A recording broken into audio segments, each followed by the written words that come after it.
everybody. Happy November 1st. How we all feeling? I got a little bit of a cold, so I might not show my face as much today because I've got a huge box of Kleenex right next to me, but we're going to get it in. It's Tuesday. The market's green. Hope you guys all had a fantastic Halloween. I know I did.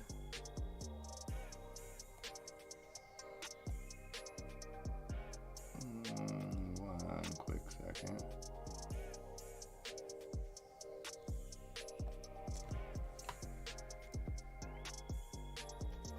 Alright, there I am.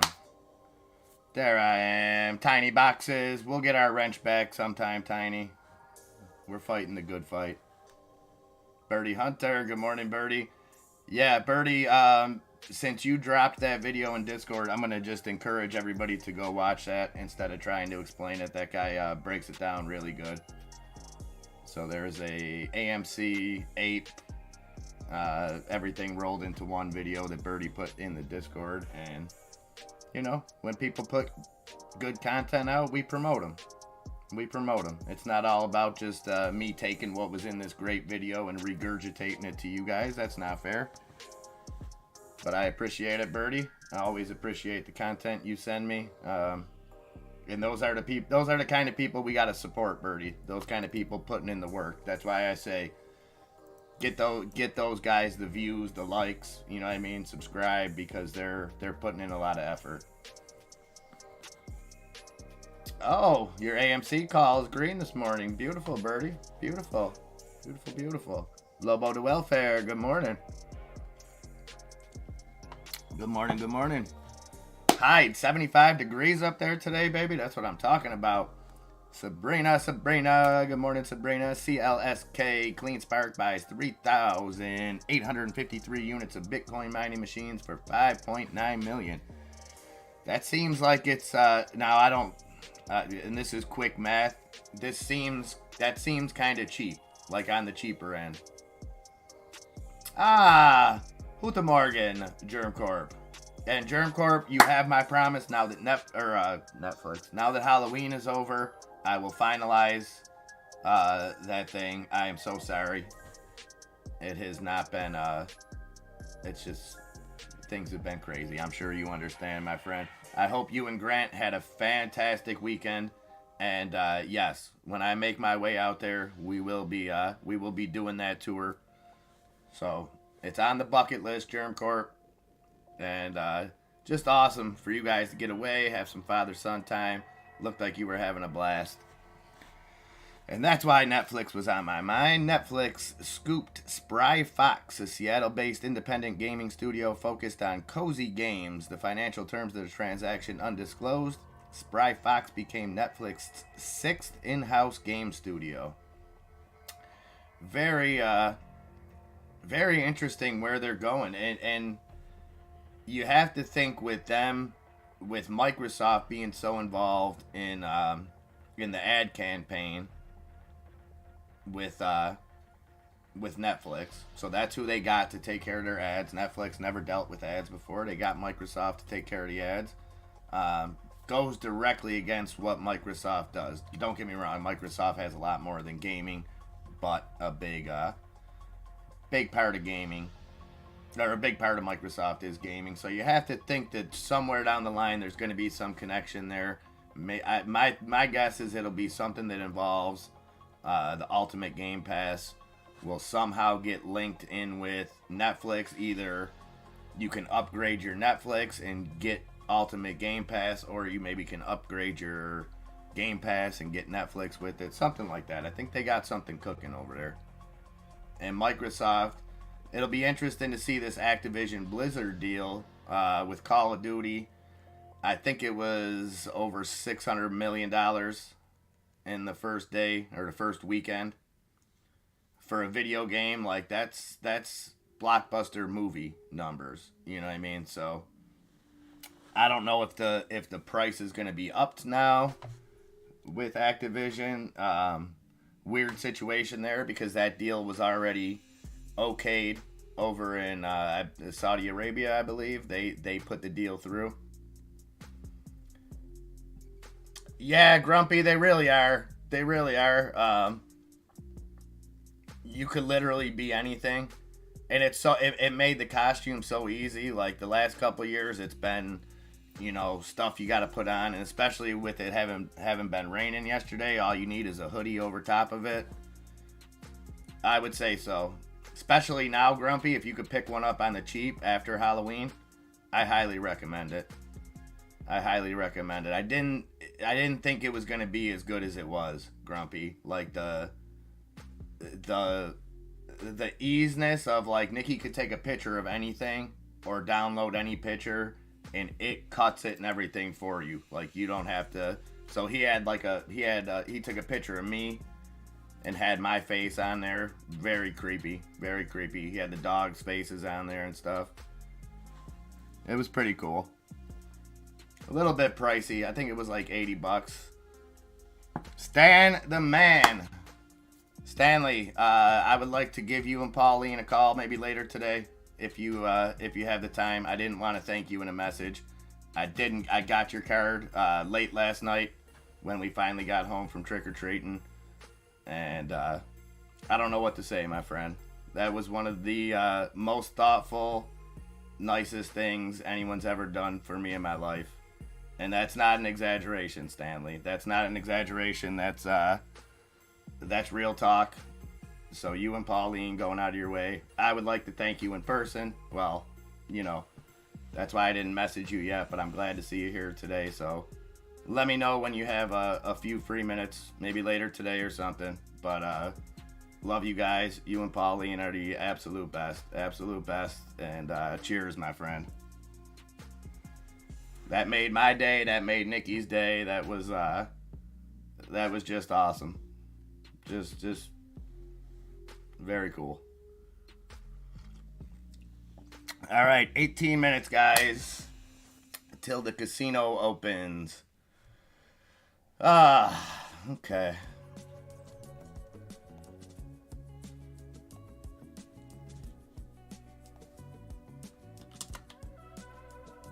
Let's see what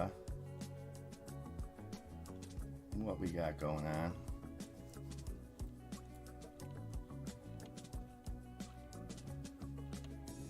Oh, that was big news. A federal judge blocking the Penguin Random House proposed $2.2 billion takeover of rival publisher Simon & Schuster. The judge sided with the Justice Department, saying the merger would lessen competition for best-selling books. Let's see. Bertelsmann-owned Penguin slammed the decision, calling it a setback for readers and authors, and said the company would seek an appeal. Stephen King, one of Simon & Schuster's top authors, lauded the ruling. The proposed merger was never about readers and writers. It was about preserving PRH's market share. In other words, money. That's what he tweeted Halloween night. That means the world to me, Stanley. That means the world to me. You guys are just awesome. You guys are just awesome. Oh, boy, Kenny, Sabrina. You've seen me drooling over some of his pictures in the Discord. It happens. Then some of the other big news. Biden proposing a potential windfall tax on the oil companies. Some pushback on that. I don't think it's going to really go anywhere. But you had two more oil giants post blockbuster third quarter earnings early Tuesday as the industry benefits from higher commodity prices. Britain's BP said its profit for the period was more than double what it was during the prior year quarter, easily beating analysts' expectations. Saudi Aramco's bottom line also beat expectations, growing to $42.4 billion in the quarter from $30.4 billion during the previous year's period. I forget who it was, pointed out a great point though. Most of these companies that are getting bashed for these record profits and stuff, if you compare them with the S&P 500, they're still underperforming. So, and that's not me siding with big oil, but at the same time, when they were taking record losses a few years ago, they weren't. they were kind of subsidized, but you get what I'm saying. I don't think it's fair. It's tough to penalize one company in a it's not like these companies control every aspect. They're not taking the oil out of the ground, refining it, shipping it, doing everything. Sure, so they're playing their part. So are you going to put windfall taxes on everybody? I mean, you see what happened when they put that share buyback tax. Literally every one of these big oil companies, just like we said, are doing huge share buybacks before the first of the year to avoid that 1% tax. And again, 1%, some people don't see that as anything, but when you're doing a $2.5 billion share buyback, 1% all of a sudden becomes a factor. So don't know. Mr. Santa, what's up, Santa? Santa, let me know if you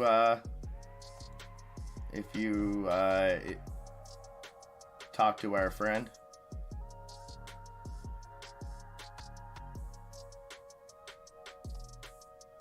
Yeah, Tiny, we'll get those wrenches back, me and you.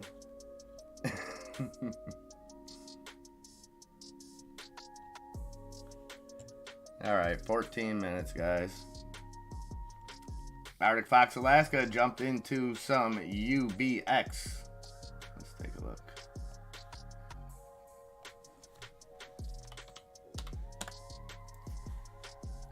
Unity Biotech, UBX up 25.17%.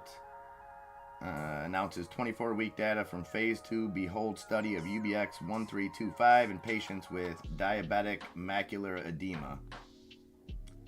Okay, a single injection of UBX 1325 led to a statistically significant and clinically relevant improvement in best corrected visual acuity of 7.6 ETDRS, I don't know what that means, letters at 24 weeks compared to sham treatment. Well, you don't want a sham treatment. So a lot of technical talk on that. Arctic Fox, my only advice there, not financial advice, would be to just be careful after this initial run. Just because it happens 9 out of 10 times with this clinical data. We see a run up on it, and then you see a gradual decline. It's usually not a fall off the cliff, but it's usually a slow decline into the next one. Saucy Fredo, what's up, Saucy?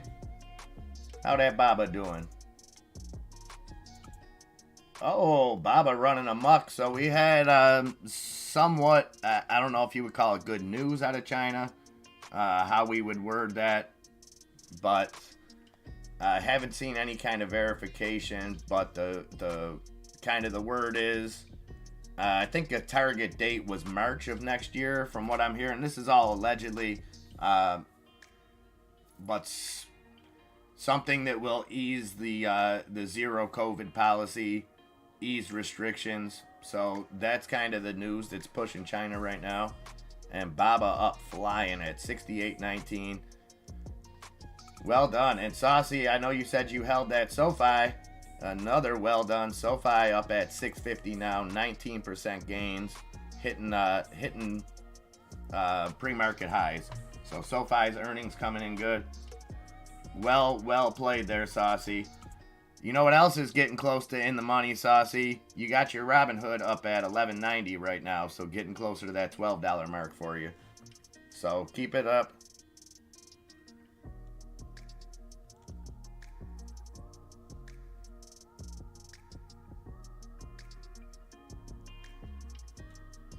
Yeah, and you know, I have to say, outside of just looking at it for you, I haven't been following Baba too hardcore, Saucy. But and another good play, Saucy. You got out of that Roku put, correct? I think you got up before it shot out. Roku's up 3% too, 57.20. I think you got out of it.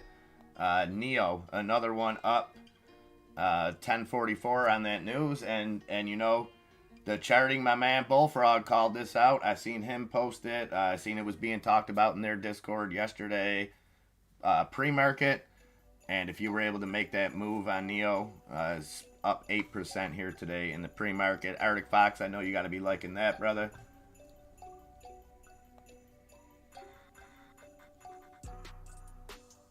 What else? Earnings after the bell. I know we got AMD. Yeah, you should be excited. You should be excited, Saucy.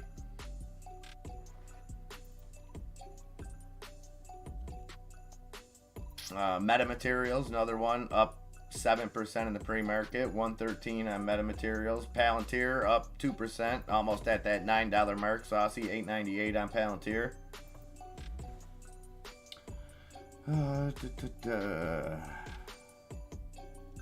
Rumble having another nice pre-market, up 4.5%, 12.68 on Rumble.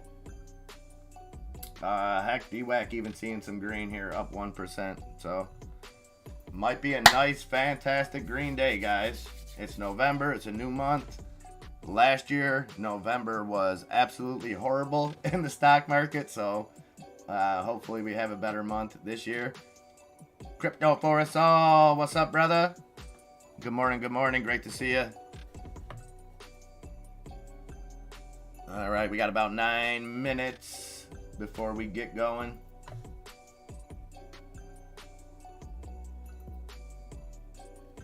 Oh, you got 10 shares at 59? Well, you might be faced with a decision today. So you got a lot on your plate with that, Saucy. We might see that 59 today. So maybe, I don't know, if say we get up to 61, 62, you might have some decisions. Same thing with Robinhood. With Robinhood, if it pumps today, gets over that $12 mark, you might have some decisions, but you're in good places. You're in places where you're gonna make the decisions aren't win-lose. You know what I mean? Yeah. So Elon tweeted a picture of a Shiba Inu trick-or-treating or something. And yeah, Doge went up and hit 15 cents. What's it at right now? Hanging around right around 14 cents. You got to think that there's something to that, right? I mean, we all know Elon could be the ultimate troll, but at the same time, you know, you're blocked on Fidelity until Friday because you logged in on your computer. Can you call them, Saucy? Because I know with Fidelity, I know with certain things like H2O Bubbles was saying yesterday, I think it was on Metamaterials that she had to call them to buy or sell any shares. Fidelity is where you have the Roku, Saucy. Well, chew on this too, Saucy. So wouldn't I don't know. It wouldn't with Netflix killing it last quarter, do you think that'll spill over to Roku? I know it's a different kind of sector, like a different subsector, but and I know like Roku is, you know, people buy them, but people buy Rokus to use Netflix and to use streaming services and stuff, the same way that you buy a Fire Stick, right? Oh, they told you to call back Friday? It's not the end of the world, especially if it's out of your control at this point. Just expect the worst and hope for the best.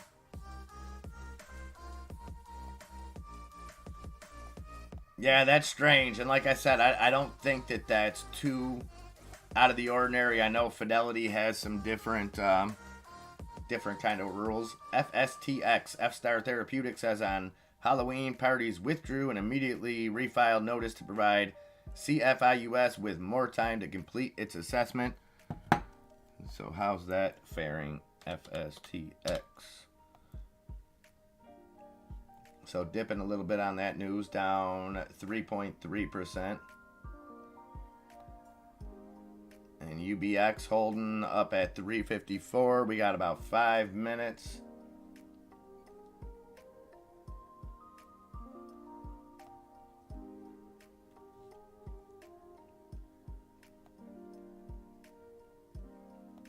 And wow. A Biomed, the top gainer. So that was being bought out by J&J. For, I believe it is 375, was it?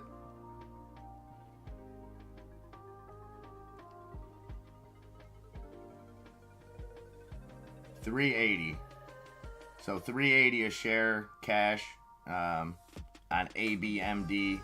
94 cents wiggle room at that kind of price. I would not be messing with it, but that's the news on it. It was bought out by J&J at a $380 share mark.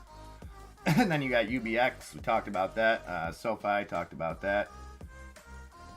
FEMY, Phemasis, that's up 18%. Be careful on that, guys. That's up 18% on only 211 trades. So probably something you don't want to get involved with. Same thing with BCOR. If you're looking up there, if you're looking at any top gainer lists, BCOR is up 15%, and that's only on 4,000 trades.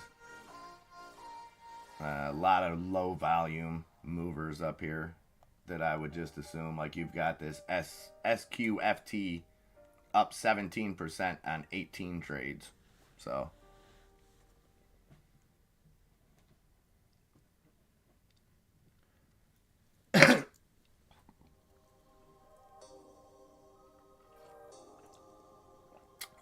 ads on Snapchat and Google kind of scare you. How so, in a sense? In relation to Roku, Saucy, or just in general? 3 minutes, guys. 3 minutes. Oh, Kathy bought Roku before earnings. She's going to turn it around, man. She's going to turn it around, I think. I really do. Not financial advice. I'm not saying... I mean, I think the smartest thing to do... Hey, get that coffee, Tiny. Get that coffee. We'll be right here. I think the smartest thing to do is do what you do, Saucy. If you like Kathy Wood, where you kind of... I know you got some investment in ARK, but then, like you said, you've set up almost your own personalized ARK fund and left some out that she's into, you know, and I know Tesla's one of them. Tesla Inc. sent engineers and production staff from its recently upgraded Shanghai factory to its plant in Fremont, California to boost production at the U.S. facility. Okay. I'm not sure. I mean, I would have to think that that's... I don't know if that's necessarily good news, bad news. I don't know how to take that, Brina.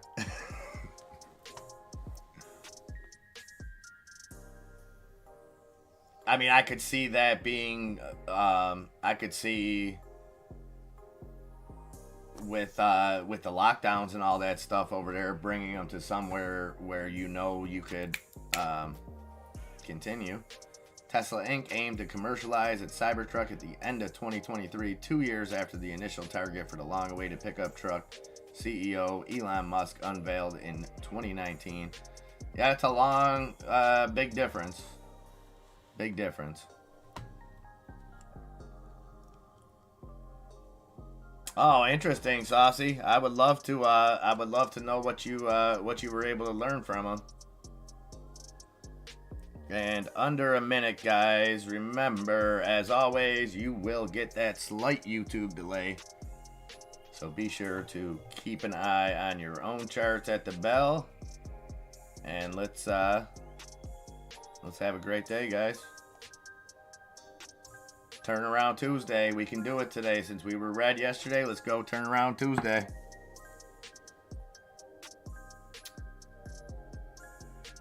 That makes sense, Saucy. That makes sense. That even at the highest levels, there's winners and losers. So yeah, I can. And you know, let's see. There's the bell, guys. We are off. You know, Saucy. I follow a lot of analysts that, you know, their portfolios are public information. They post it all. And yeah, you're right. Especially when you look at some of the blue chip stocks and you look at some people that are really educated trainers or traders, you see what they're holding some what I would call blue chip stocks at. And I don't know how it makes me feel. I don't know if it makes me feel like, see, these guys are just as, you know, dumb as the rest of us, or okay, well, I got to look at how they're looking at it in the long term, things like that. And it's cool when you watch the people that, you know, are either small managers, things like that, where they tell you exactly why they're holding at that price, what they now. Again, I don't think you put all that faith in what they're saying. You don't just blindly follow them, but it's very Saucy. What always concerned me was everybody, well, not everybody, but a lot of people thinking that these hedge fund managers were just big idiots. You can't underestimate them. You can't now devious, potentially undermining, you know, things like that. For sure, I could see that, but they're definitely not dumb. They know what's going on, and you know, not every hedge fund is a company is the hedgies that we talk about when we say hedgies. There's a lot of hedge funds that are genuinely trying to do good with people's money and all that good stuff. And then there's the sleazy hedge funds that are trying to bankrupt companies by shorting them out of existence and things like that. So it's not an across the board thing, I would say. So that's awesome. I'm glad you got to sit down with them, Saucy. I'm sure you learned a lot, and you know, I'm sure through your trades and things like that, you're going to share that with us. So let's go. And the market's opening hot. NASDAQ up 1.2%. S&P up 0.8%. The Dow up 0.62%.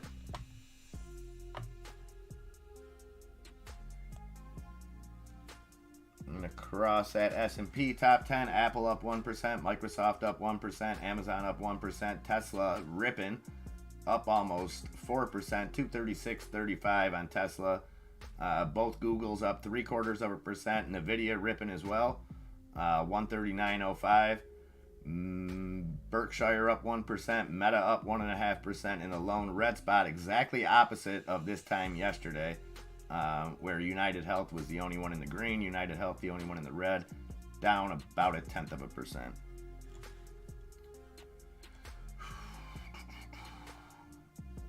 GameStop, can't stop, won't stop, 29.48. Let's see if we can get some kind of halt shenanigans going like we did yesterday.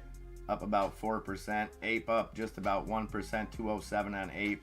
AMC up 2% at 680.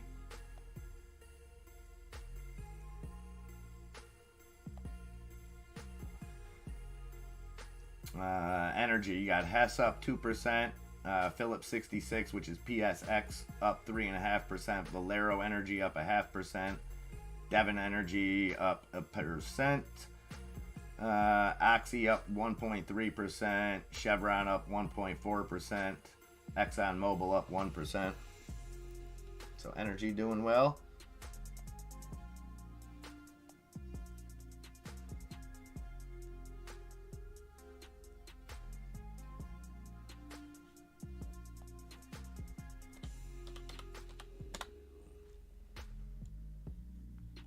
Okay, Saucy. Back in the green on GDXU. That was that. Okay, so this. Okay, the other one, Saucy, I want to talk to you about too, because I was, and I have to apologize. And not that there's not people saying that president in Brazil is a WEF puppet, because there are people saying that. But man, I don't like usually talking about stuff that I don't know, Saucy. So I did a little research on it yesterday, just because I felt bad that I may have misspoke on it. And yeah, the guy, I didn't realize that he had been president for 7 years and kind of led them to a lot of economic gains over there, brought them to the sixth biggest economy in the world. And what I also didn't know, Saucy, is he's very all about peace. He's very all about peace. Even though people are saying that he's linked to the WEF, this, that, and the other thing, which maybe he is.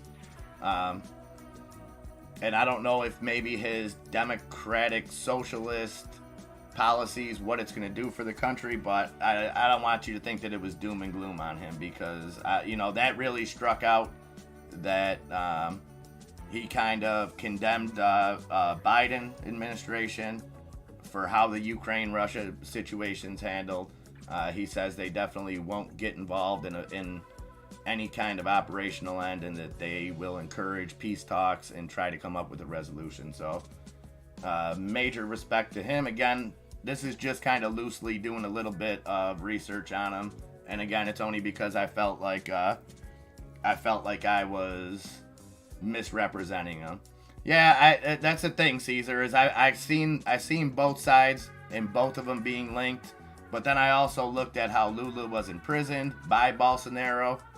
And Glenn Greenwald was actually the one, his writings got him out of it. And then Bolsonaro tried to jail Glenn Greenwald. So it may be a lesser of two evils situation, Caesar. I don't really know. But from what I read, there should be a little bit of hope. I don't know. Not everything can be doom and gloom. We gotta see a little rays of light coming from somewhere.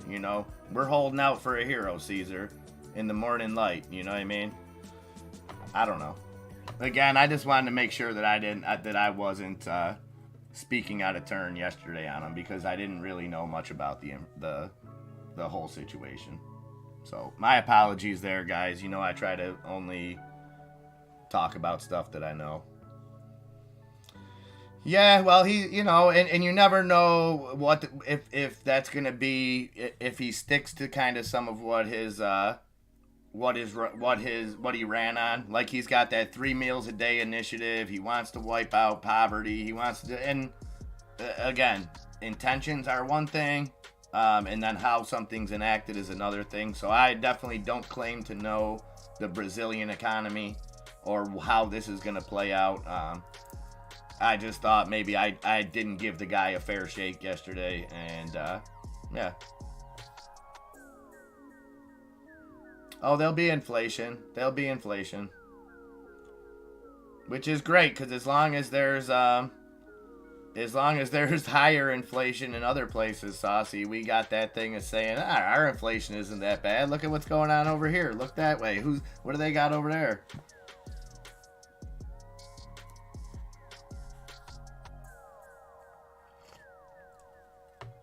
Yeah, I've seen them all, Caesar.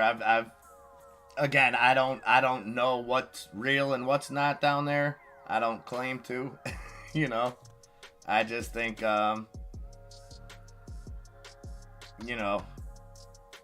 it's just funny how things play out, like, because that's how I went off of, Caesar. I went off of just kind of what I was seeing, and it was like, oh, this was a rigged election, this was that, but then when I looked a little deeper, it doesn't even look like Bolsonaro's people want to contest the election at all or anything like that. So it seems, I don't know. I don't think any of us Americans should be pointing fingers at any kind of election processes right now. We need to clean up our own process before we start saying other things are done. Yeah, I don't know, Tiny. I don't know. Actually getting a little worried about him, to be honest. I'm sure everything's fine, but yeah, I haven't heard from him this morning, which is very strange. So I'm sure everything is good, but obviously that's my partner, so I'm sure he'll pop up.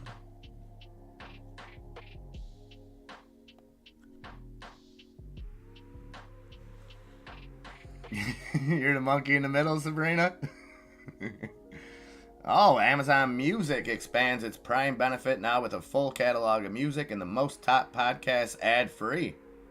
Interesting. So, that's got to be a move on Spotify, right?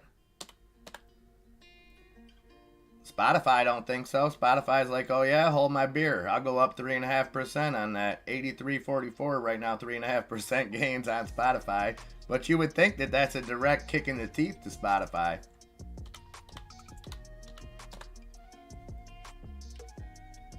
And Amazon, I don't know. Is this Bizarro World?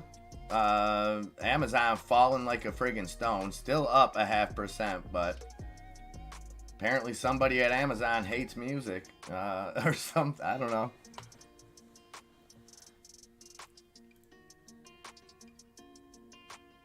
They might be. They might be. I really don't know, Tiny. Like I said, I don't know what to believe down there. I go into researching any foreign country as if they're all China and just kind of take things with a grain of salt. I guess it's all about who you trust, too. I think Glenn Greenwald's a trusted journalist. Now, do I think he's perfect? No. But,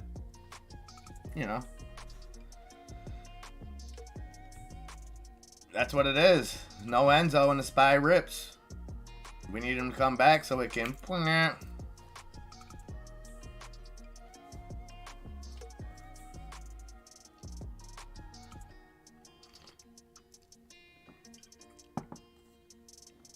Yeah, but I guess Caesar, I guess in the same sense we can say that about a lot of people and say, well, they rubbed elbows with Bill Clinton, George Bush, Obama. They've hung around with war criminals, so they're a problem.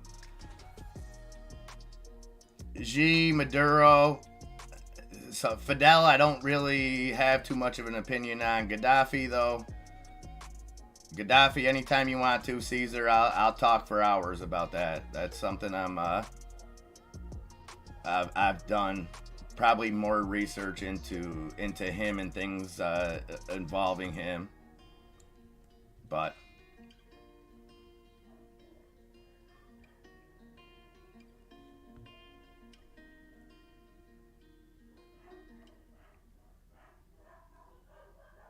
that's crazy.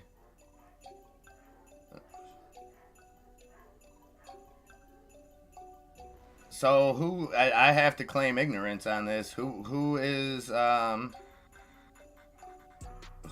Migos? I could have Googled it real quick, but I would rather be honest with you guys. I have no idea who that is. Saucy, I am sorry for never like to see that. Somebody that came out of your high school. I'm assuming that they're still pretty young then. That's one life lost too many. Oh, they're rappers. Okay.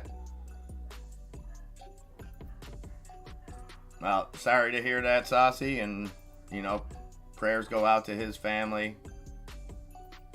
You senseless Offset. Well, R.I.P. Offset.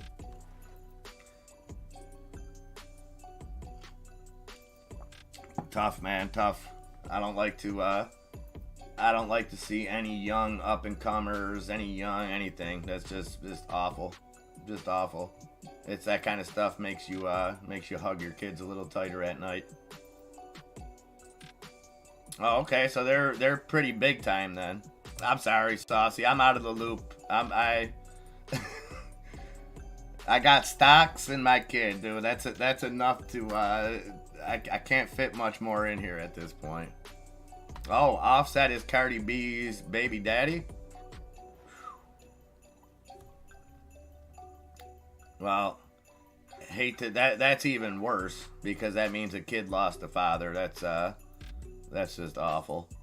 Non-refundable. What's up, brother? Happy Tuesday, my friend. BP posted more than double the profit during Q3 at 8.15 billion from 3.32 billion.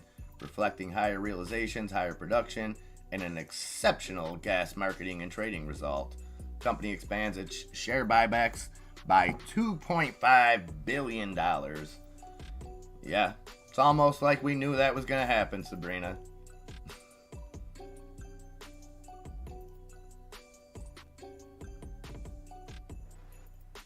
Quavo, Takeoff, and Offset. Okay. New York Post reporting it was Takeoff from the Migos that was shot in the head in a dispute over a dice game at a Houston bowling alley. Wow. Man, what happened to the days of throwing a fair one, Nunya? I had many a dice game at many a bowling alley, and I seen many a people get ass whoopings, but we didn't fight with guns. And it's not that I'm in an area, because my area's changed into the same thing. These kids around here, they don't fight no more. They're pulling pistols, and the minute that they get any kind of gun training, stuff will go real bad around here. And I'm not even saying that jokingly. Like, the scariest part, and I wouldn't say it's good or bad, is that they're terrible shots. Like, and I'm not saying that in a sarcastic way. Like, there's shootings every day, but there's a lot of misses. But what scares the hell out of me is when there's shootings and there's a lot of misses, eventually innocent victims and people getting hit with stray bullets. Like, that's a big problem here.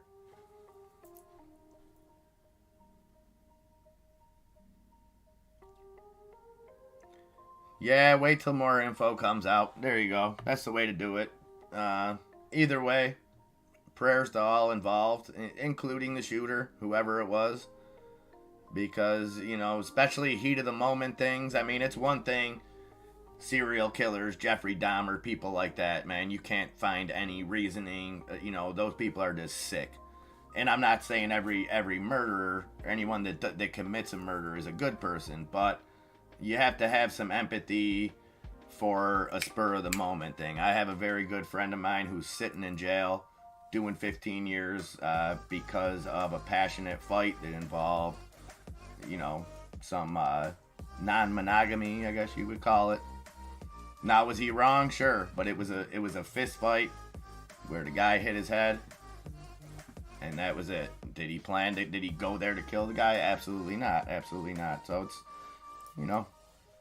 prayers to all involved. Anywho, the market falling back a little bit. S&P still up 0.6%. The Dow up 0.33%. NASDAQ up 0.86%.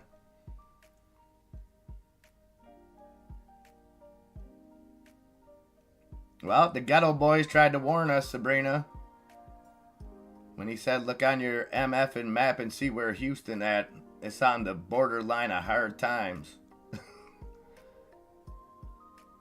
I ain't gonna lie, no offense to any of you guys down there in Houston, but ghetto boys scared me from ever going there. So,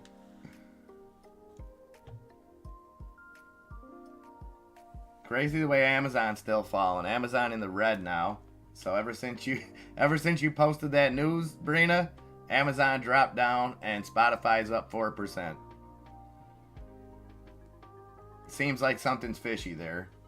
Because I would think Amazon getting into the music and the podcast side, I would think that could, just because so many people already pay for Amazon Prime if it's an extension of that.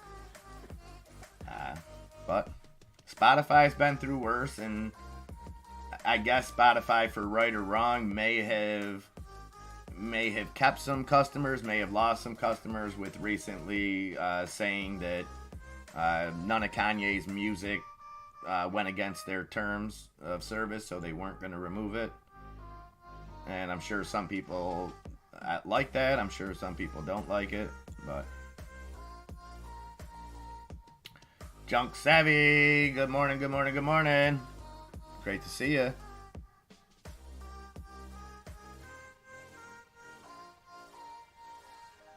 Yeah, I seen that, Grumpy. That was absolutely awful. I don't even want to talk about that. Yeah. But yeah, just like that. You're right.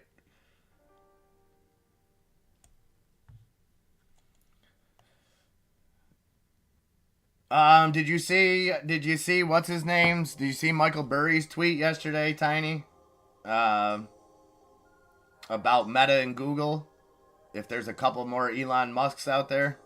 I liked it. Basically alluding to Elon Musk is going to turn Twitter around. We need some guys like him to get Meta and turn it around, and get Google and turn it around. So I thought that was a pretty cool tweet.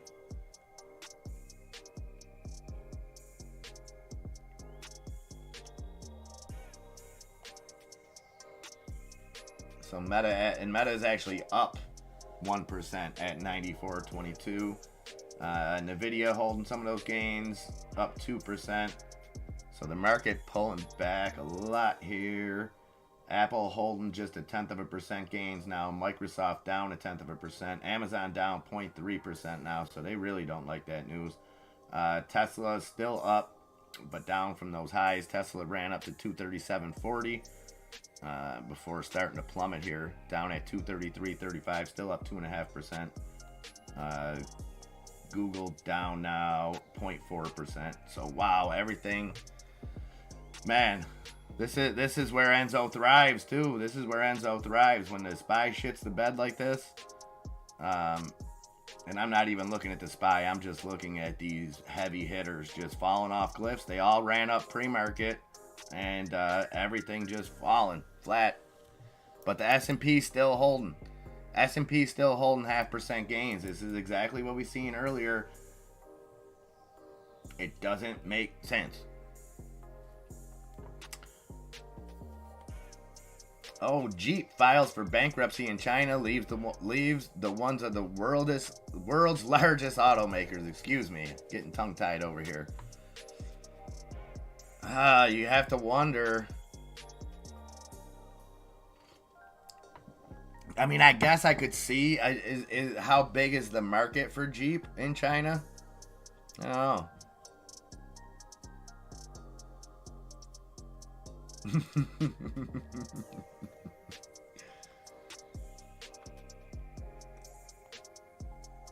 Well, I think Zuckerberg's getting what he deserves on this.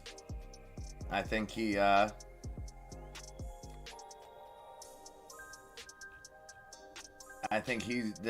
metaverse stuff, playing with other people's money. I don't know. 951. Let's take a look at the heat map here.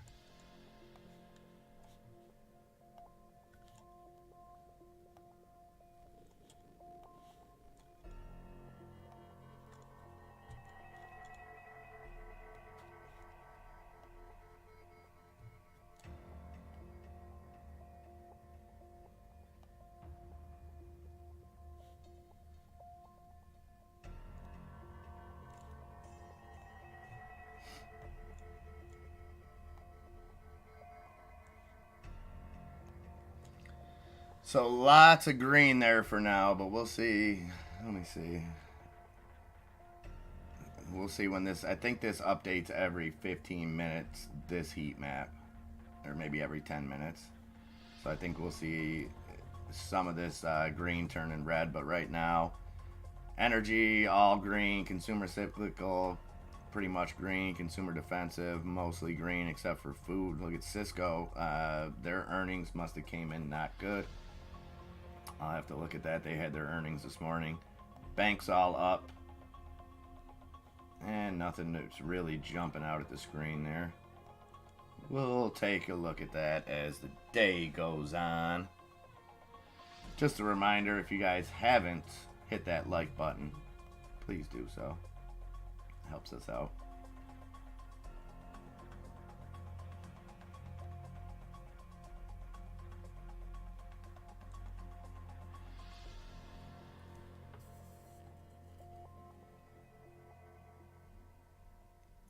Oh, interesting. Jack Dorsey has rolled his entire stake of Twitter shares worth nearly $1 billion at the buyout price of $54.20 into the privately held company he founded. Reunited and it feels so good. I think a lot of us seen this coming. That they would somehow unite. I think rumors kind of started circulating on that, going back to that Bitcoin conference, or B-word conference, I think is what they called it last year. And then when we had them teaming up for the what was the endeavor they started down in Texas? Geez, I forget. I know Tesla and Dorsey were in on it. It involves solar panels. I forget the whole story. Let me see if I can get it.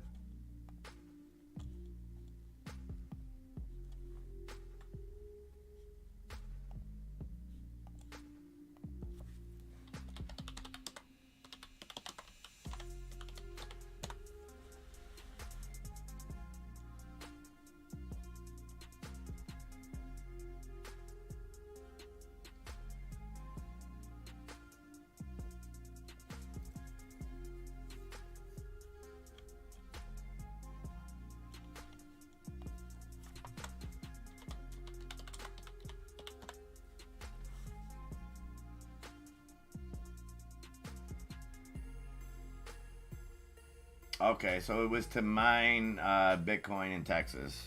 That's what it was. So it was Block and Blockstream joined Tesla to mine Bitcoin in Texas. Car makers' batteries will power a Bitcoin mining farm site. So that's what it was, where they teamed up. Okay, so I knew that they had some endeavor together. Yeah, he should. He should, Brina.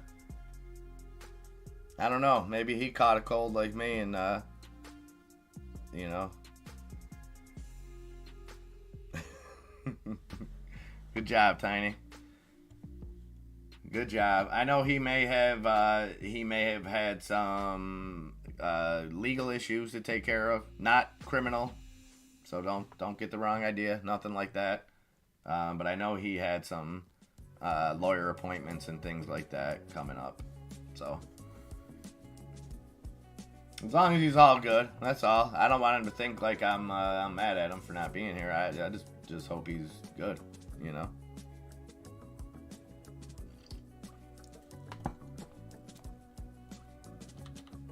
Meta under, just broke back over. It was up, or under 94. Yeah, did those earnings come out yet? I think though, are those after the bell hide? Devon Energy, DVN.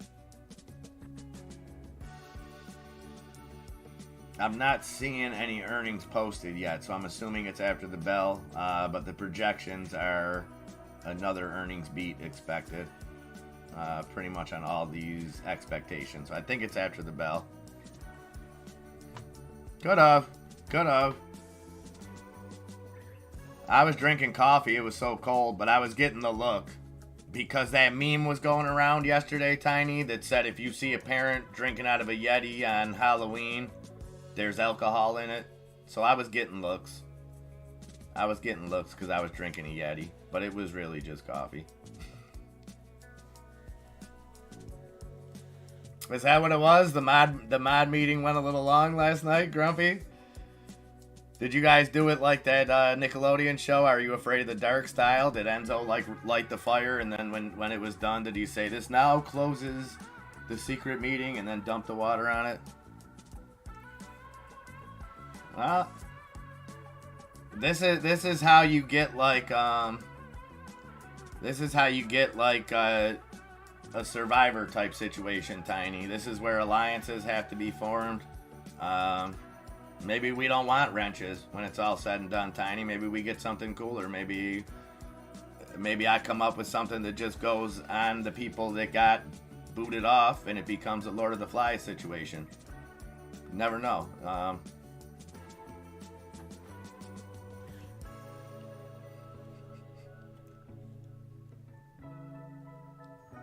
An SFET. Okay. That's a good one for you, Grumpy. This is a good stock you might want to look into.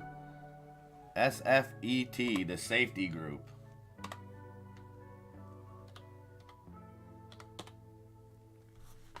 And not safety like you're thinking, Grumpy. Not safety, S-A-F-E-T-Y. It's safe, space, capital T. Safety group. And that is up 67.5% at 50.25 cents. And that's Safety's privacy platforms reached over 5 million downloads. So that's the news that it's running on today. And we got yesterday they secured additional $2 million in funding from its customer acquisition program. Hills Bills, what's up, what's up? Living the dream, Hills, living the dream. Nah, you know what it was? Non-refundable. It was just the area that I was trick-or-treating. Kind of snobby. Kind of social media oriented. So I could tell like they just seen that meme on InstaSpace and we're ready. Oh my god, that parent over there. He has a Yeti. He is totally drinking. Like, oh, come over here and... I'm used to dirty looks, Lobo. Believe it or not, in real life, if I don't have my son, I'm usually one of those dudes that, like, they follow around the store. I don't know. I've been told I look like a criminal. I don't see it.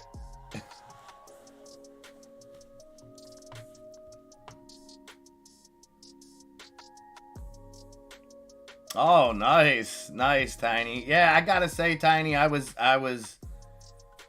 very happy with the interaction. It seemed like there was a lot, like people were, and maybe it's because the last 2 years, you know, people were still a little hesitant of, you know, getting within 6 feet of each other and stuff like that. But it was really cool. Like the adults were that were handing out the candy were really welcoming, really talkative, really like made it a cool experience. We all got sick, but it, you know, it don't matter. Don't matter. A little cold to be out in the rain and the cold for a little while ain't gonna hurt me.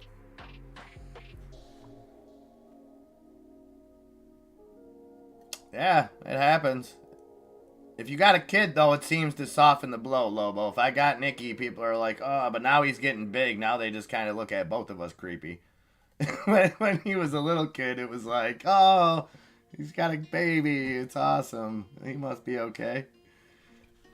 All right. Junk Savvy over here dropping real news, and I'm talking nonsense.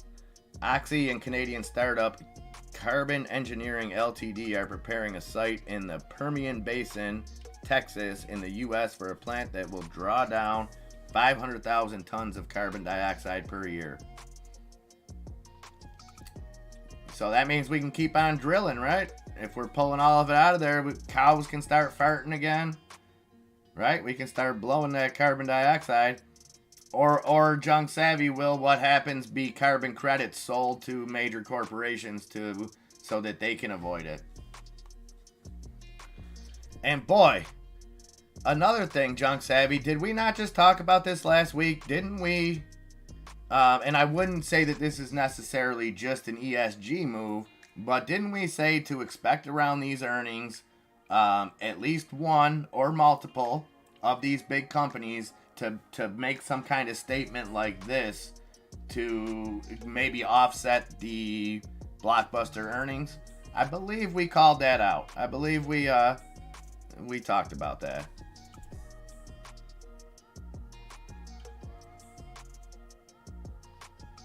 Oh, that's awesome. That's awesome, Grumpy. You guys have an Elm Street in the country. They shut down and go all out. Every house has different theme. Kids loved it. Oh, you loved it, Grumpy. You loved it. Oh, what happened? What happened, Arctic Fox? I'm sorry, I lost touch on it. Oh, it dropped like a stone off the jump. Still up 12%, but not near those. You're right though. You can't win them all. It sucks when you take those losses, but at the same time, Arctic Fox, I'm proud of you for cutting those losses and keeping it there. You know what I mean? And I apologize. We usually get a little bit bigger run out of those, Arctic Fox. It usually, you get that little push, but we usually see the same retrace. So it's a good rule of thumb on these, on the trial data, Arctic Fox in particular. Now, if it's FDA approval, or like I said, if it's a company that has other things already in the pipeline, other things already out making them money, then it's a little bit of a different story. But when you see some of these one-trick ponies where they get good clinical data, the stock flies up, and then over the next month or so, it just slippery slope back down. But live and learn, Arctic Fox. Live and learn, brother. And on to the next one. That's all.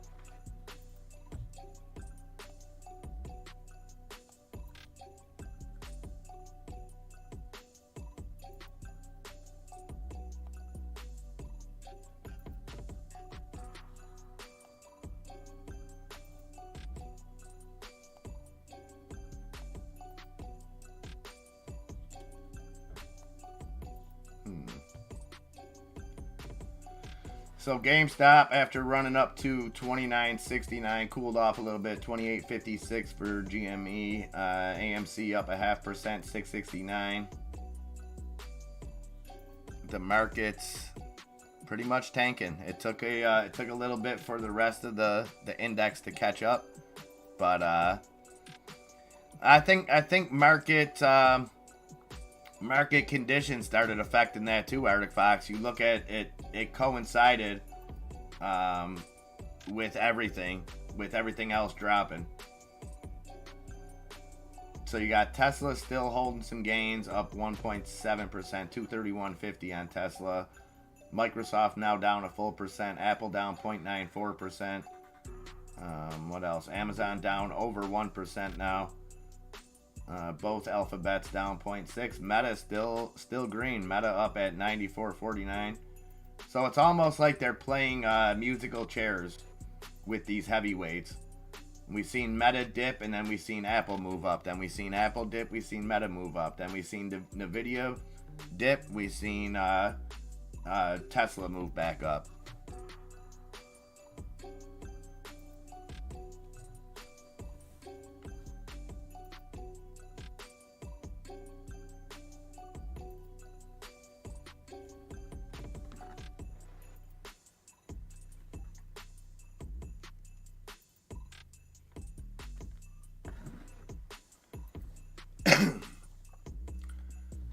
Well, and I'm trying to see what really turned the market around, Arctic Fox. It doesn't. I mean,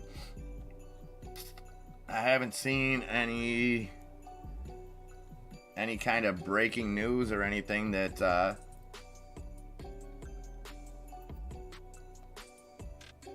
but again, was it just artificial pre-market pump?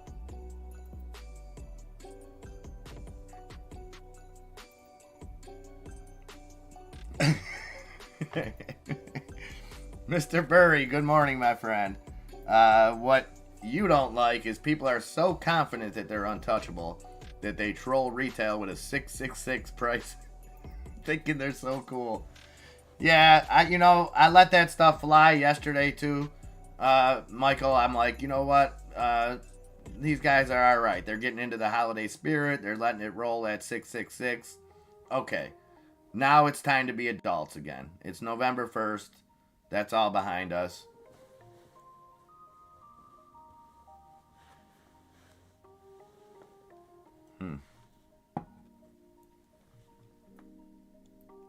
Typical 10 a.m. drop, yeah. And then I guess at 11 we'll wait for the Bob Barker effect and see if we get that little pump when Price is Right would normally be airing. Yeah, I think it is too, Junk Savvy, and I think it depends on how open-ended Powell leaves the December hike. Right? So I don't think that the 0.75 is the issue right now. I think if he inclines that the December one may be a 0.5, and that I don't know. I don't know if we'll get any forward thinking outside of that one until we get the minutes released. I guess it depends on what comes out. And that will absolutely be airing. That'll be 2:30 tomorrow, I believe, is when we get J-Pow. Load it up on San. Let's take a look, Martin.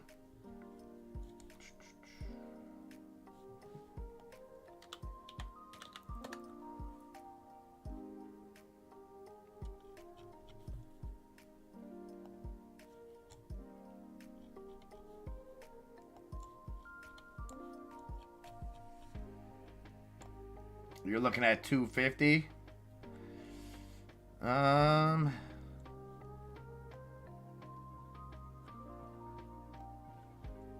Not seeing too big of a wall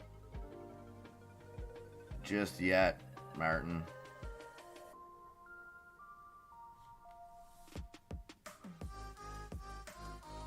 But let me look.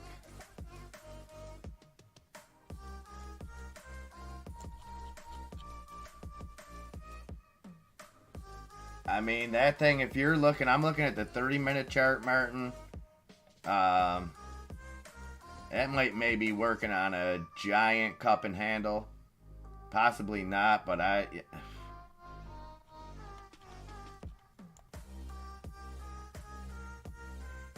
mean, you get through that 270. It's got some room to run.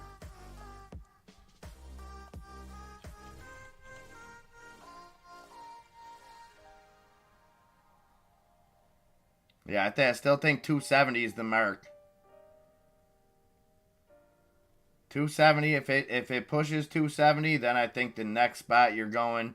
I don't know about that 290. I'm not seeing that. You might form some resistance there, but I would say after 270, Martin, I would say 310 would be the next spot.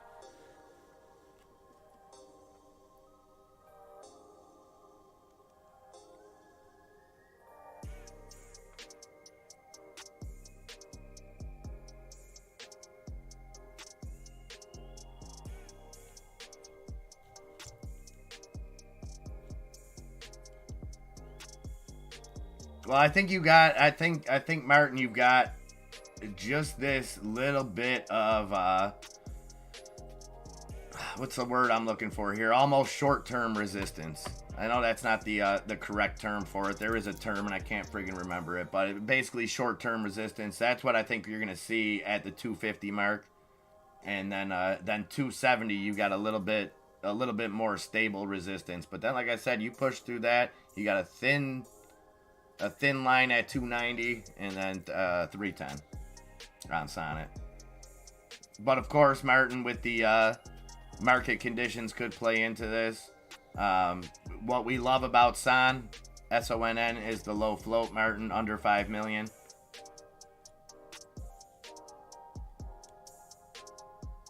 And you would think there may be, even though J&J wasn't up big, but that's who picked them up, right?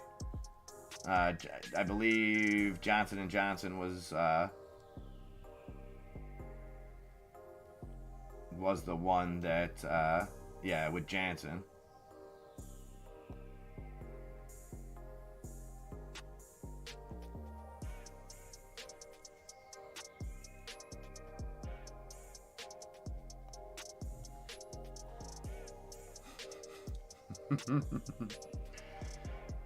Yeah, Mr. Burry, too. There's a, you may have already seen it. There's a very interesting video Birdie Hunter put in the Discord on AMC. It was, I forget the guy's name. Here, hold on, I don't want to mess it up. But definitely worth a watch, Mr. Burry, if you haven't seen it. Okay, Sabrina, I just seen XELA. They came up on one of my scanners, and I didn't see what was going on with them. XELA, so up 4% on that news. Expands contract with major consulting firm to implement Exela's intelligent lockers in its new building located in Mexico. With intelligent lockers currently set up at the consulting firm's U.S. locations, Exela will install lockers providing the same workplace experience to the Mexico-based staff. The uptake for Exela's digital mailroom and intelligent locker solutions have been a significant value add for the firm in the U.S. What the hell is a locker solution? Exela's intelligent locker solution supports a mobile workforce by providing day storage for personal belongings, secure document exchanges for clients, and delivery for mail and accountable packages. So it really is a locker. Okay, so they say once the pandemic began, many companies looked for solutions that support remote and on-site workers in an effort to create an optimized workforce. Intelligent lockers help companies do just that by offering a secure, convenient, and contactless option when it comes to deliveries and employee exchanges. Okay. Froggy Stonks. Awesome. Thank you, Junk Savvy. That's what I was looking for. I didn't want to. I knew it had frog in it, and I didn't want to. Being that we have a beloved bullfrog around here, I didn't want to mix the two. So thank you for that. 10:15, guys. It is time for me to go let the dogs out real quick. Please tell me I've had music on this whole time. Okay, I did. It didn't take one of you guys telling me it today.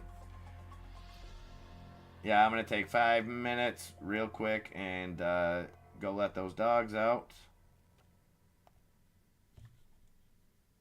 And I will be right back with you guys in just a few minutes. Yeah, Tiny Boxes, we are up over 3.9K on those watch hours. So we should be there any day now on the 4,000. And again, cannot thank you guys enough for being here, for racking up those watch hours for us. Really, really, really, really, really appreciate it. All right, guys. Talk amongst yourselves, and I will be back in just a few moments.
All right, welcome back, guys. We're making that push for that $3 mark.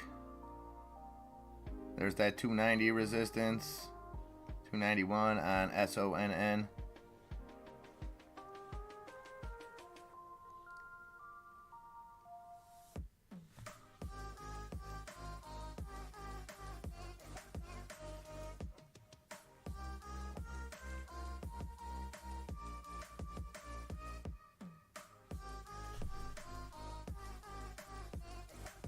So this is the same thing it did at 270 over here.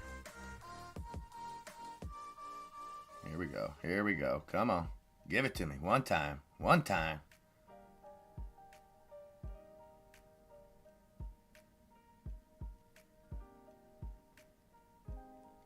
One time. I don't want it to just run. I want it to run and hold for our boy Arctic Fox Martin. We need it to get up there and hold.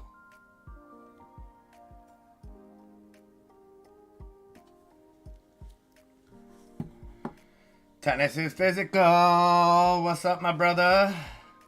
Got some Uber attendees. Yeah, and Uber teasing a little bit this morning on CNBC about delivering pot, you know, and they didn't really say that it had to be federally legal or anything like that, but you know, they pretty much alluded to if they're allowed to do it legally, that they're gonna do it. Damn, son.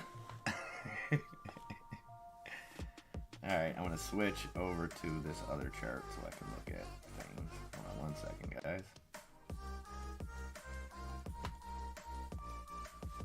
SoFi making a little push up now too.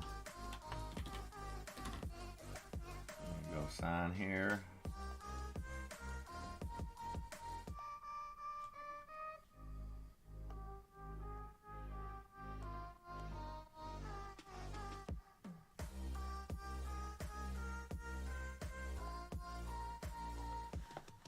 Up 17%, Arctic Fox. Beautiful, beautiful, beautiful. IDBA, major UAE bank, launches biometric payment card on IDEX biometric sensor technology.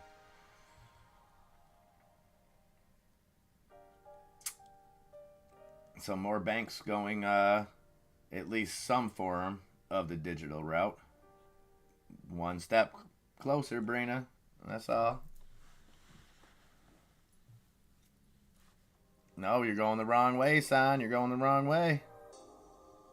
284. We will keep a good eye on that. GameStop up now almost a full percent. 28.58 on GameStop. We got the S&P now down 0.07%. NASDAQ down 0.15%. The Dow down the same. Yeah, they really do. I think Half Baked really laid the groundwork. Really for more than just the pot delivery system, Lobo. Really for advertising, getting your product out to the people. I think passing joints around at a nightclub was really ahead of its time. I did not either. There was no shenanigans. There was nobody trying to give me those drug tattoos. Remember those things, Lobo? Remember we used to get warned about those before Halloween? Those fake tattoos that would have drugs in them somehow. You were told not to get them. AMC holding on to a little bit of green, up at 669. So San just dropped like a stone here real quick, 260. So we'll watch, see if we can't push that back up. And it turned out it was that 290 mark, Martin. Gotta play with fire. That's right. That's right. You gotta have those cojones. Amazon now down 2%. So Amazon just, once they announced that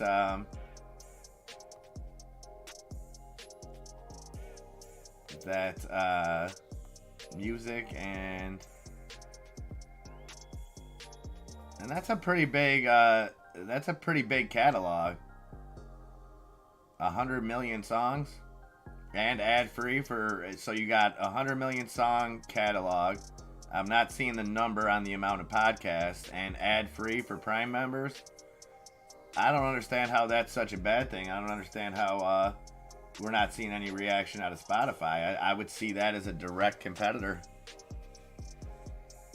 Is that what it was, Ace Lee? The Mickey Mouse stickers with heroin? I remember, I remember it was something that we were warned about. Tennis is physical. Thank you so much, my man. It's still a work in progress, but just trying to get a little bit better every day. And now that Halloween is behind me, I could really focus, you know?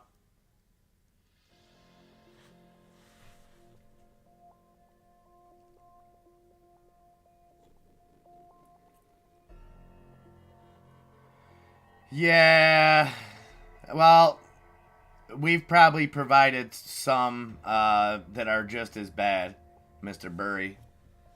Yeah, I'm not a huge James Corden fan. And I actually watched, I somehow watched like a small documentary about him recently, and what he was and what he turned into and what a banana he was to people. And not that that forgives everything, but I kind of see why he is the way that he is. Well, maybe it does have your stuff now, Lobo. Maybe with that expansion to up to 100 million songs, maybe those are 100 million crap songs. This is true too, Sabrina. This is true. Yeah, I'm trying to figure that out because his birthday's next Friday. And so he doesn't have school. That's one lucky thing about him being born on Veterans Day. He never has school on his birthday. So I'm trying to figure out if I should do his birthday party that day because he wants to go to Sky Zone. And it'll be good because it might be a little less busy because it's a Friday, but it might be a little bit more busy because every kid has off of school. So, yeah, that's the next thing.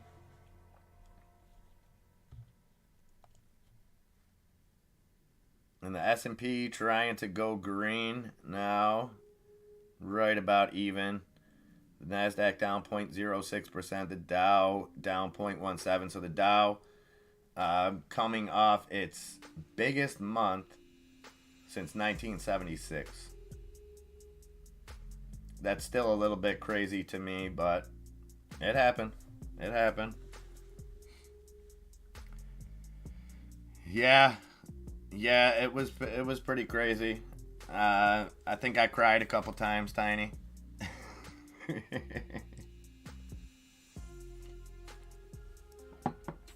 My man D-Grade,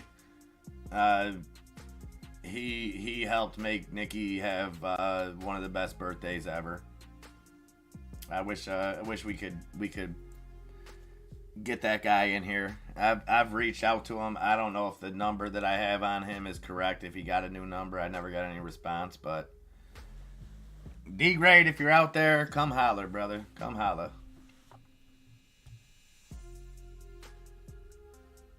And just don't know what's going on in this market right now.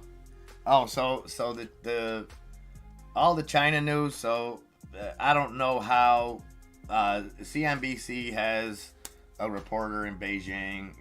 She's pretty good. She's on the level. I don't know if she's a mouthpiece for the CCP. I don't know if she seems to give a little bit more as free spoken as an opinion kind of as you can get out of China as far as boots on the ground. So take it with a grain of salt, but she didn't lend a whole lot of credence to what came out.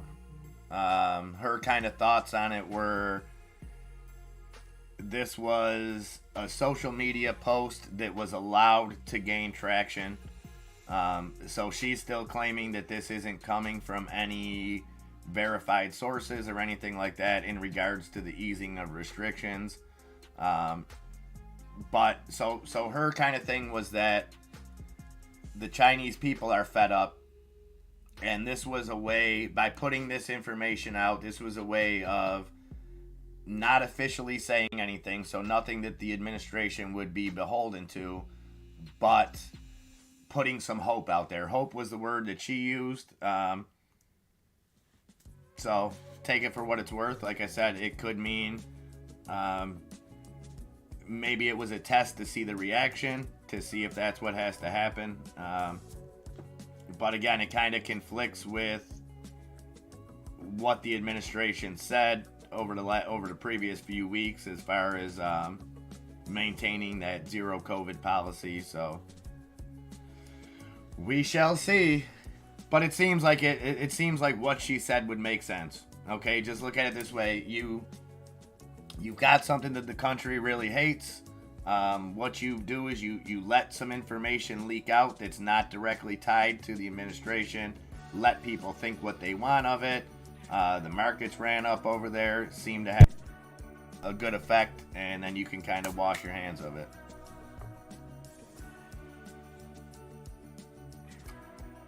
I see. So you know who else does that, Lobo, is FaceBase. On Instagram Reels, they have a lot of real songs, but they got some covers too.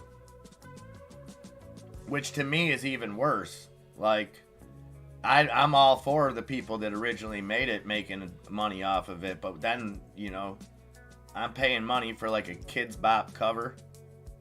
Or somebody's paying money. I'm not. But you get what I'm saying?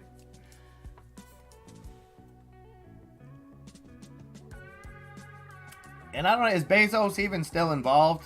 And that's an honest question, Burry. I know he kind of walked away during the divorce and stuff like that. Obviously, I know he's still a big investor, a big shareholder. I don't know how involved he is, and I thought he was kind of focusing on on building those rockets. I forget what Amazon, what that company's called that builds the rockets. I'm sure one of you fine folks knows. But yeah, I think he was. I don't know if like in an official capacity, Mr. Burry, like he changed job titles or anything like that. But I know the few interviews that I've seen, kind of the same way Zuckerberg is focusing on Meta, like on the metaverse end of it and not the Facebook side of it. That was kind of the feeling that I got out of Bezos.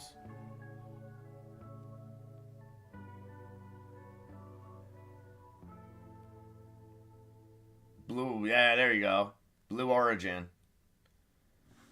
So that's that. Now that's the competitor to Starlink, right? And I haven't seen any updates on it. He had a walkthrough at the, I guess you would call it, factory, with Ross Sorkin. And this was probably going back a few months ago, maybe even longer than that. I remember watching it, but his thing was bringing affordable, low cost broadband service to everybody in the world. Kind of the same mission as Starlink. I guess we have to wait and see which ones the Department of Defense likes better. I think Starlink's probably already on its way there. So I don't know if Amazon if Blue Origin is going to be focused more on a retail level.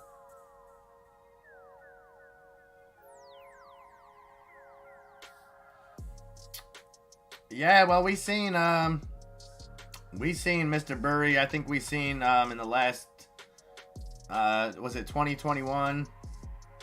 Between 2020 and 2021, like the most CEOs in the history of Fortune 500 companies retire within a small time frame. I don't have the exact numbers. I'm sure I could get them, but I don't think it's that important. We know a lot of them step down. You know, we know a lot of the rumors of divorces to hide money, things like that. You never know. You never know. Or divorces to hide other things.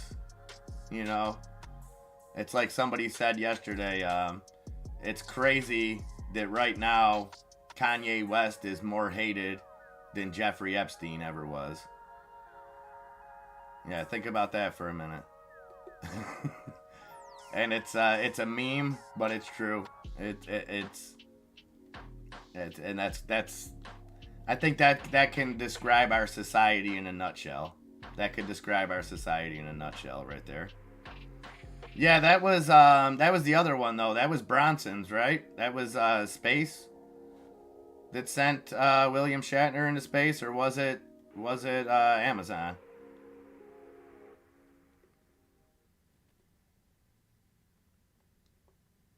Still the best thing ever said in court, and whether you love or hate Alex Jones, I don't give a crap. When he said to that lawyer, when she was like, or he was like, you're putting out information that the government, whatever, yada yada yada, you know how it goes, and he was like, you mean like the Clintons and the Epstein? And that was just amazing. That was amazing. God bless free speech.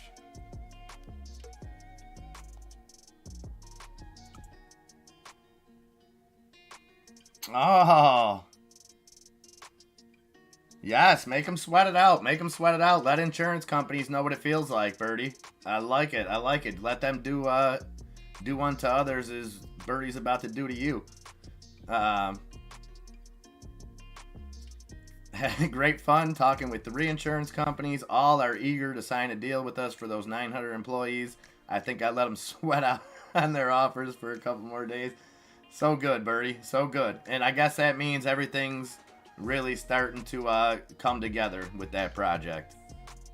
And again, I know it was a little overwhelming at first, Birdie, but that's where, like we talked about, that's sometimes that little extra push that you need that gets you over the top. And I think it's going to end up great for you.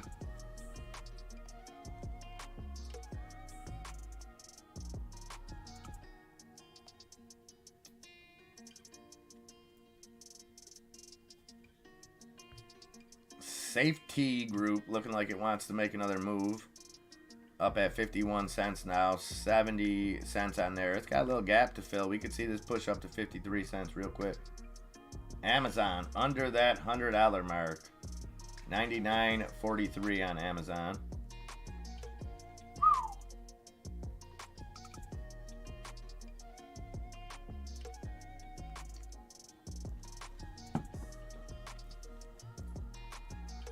Oh, I'm sure it's going swimmingly, Mr. Burry. I'm sure it's going swimmingly.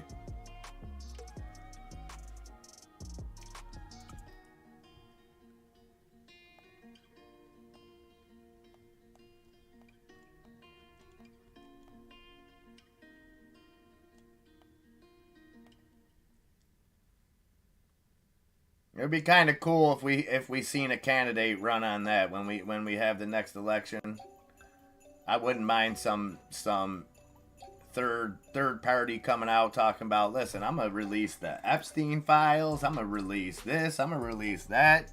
All these MFers going to jail. I'd vote for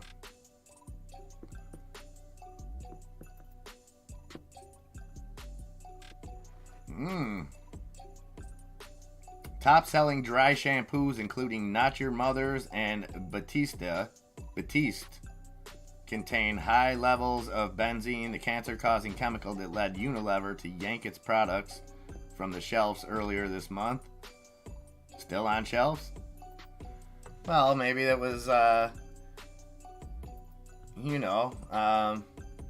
we've seen in the health field and things like that, Lobo, where expiration dates, things like that, aren't really honored.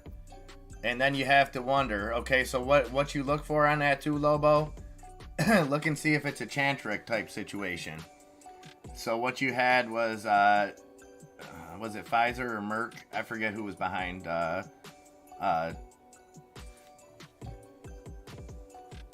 is it called? Tantric? Chantrix. So after the patent ran out, what they did was they started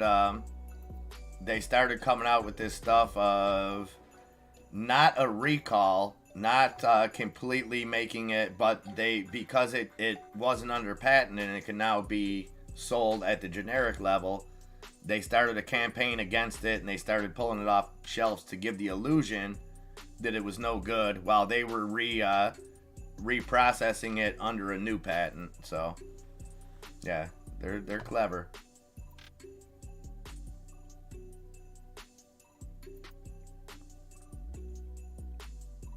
Interesting, very interesting. We got San trying to push up again, and then just got hammered straight back down. 254 now on San.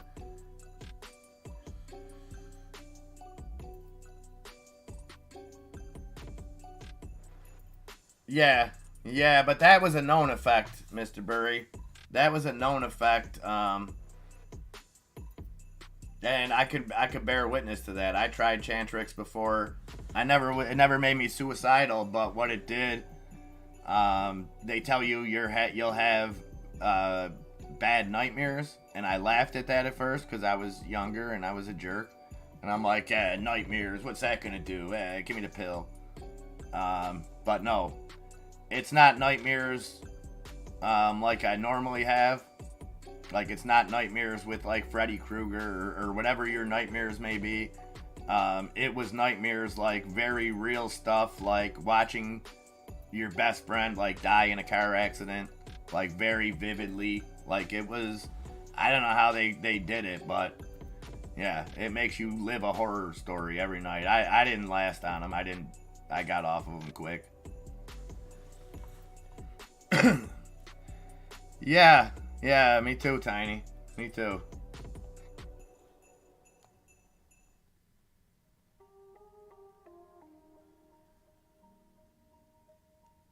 Oh, wow. Ron, thank you for that update, buddy. Thank you for that update. I'm going to do my best to reach out to him and see if I can't track him down one way or another. I appreciate that, though.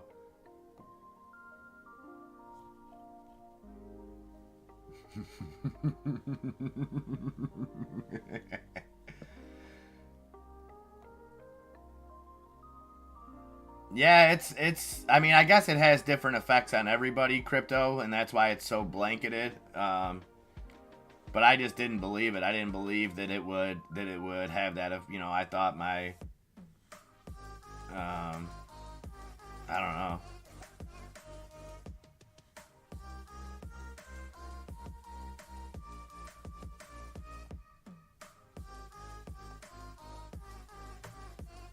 Unilever just got a major recall of chemicals that cause cancer, 3 times normal amount for hair gel. Also, oh wow.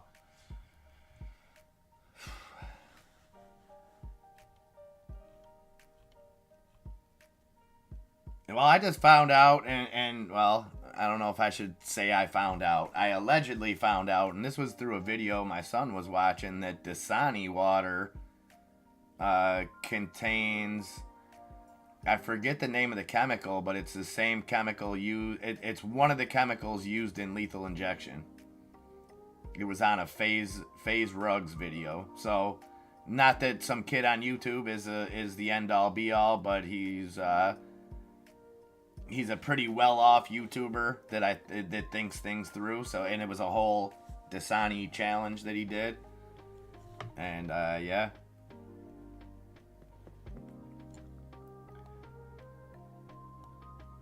It's just GME just letting us know it's there, Tiny. It's just keeping us posted, putting us on notice that it's noticing us.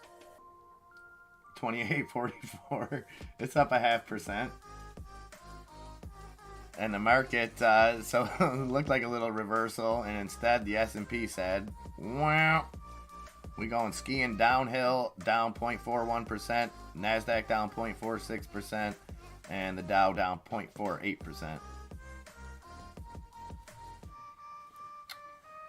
I'm waiting to get, I mean, you guys, I was supposed to get the transcript sent over to me, Grumpy. Now, I don't know if there was foul play involved or something.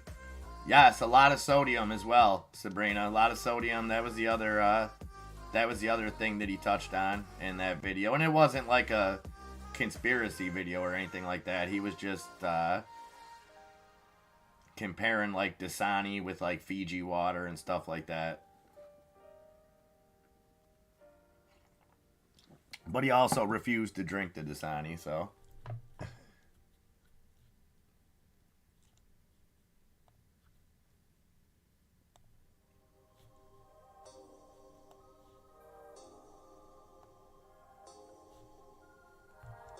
Oh, this heat map looking a little different now.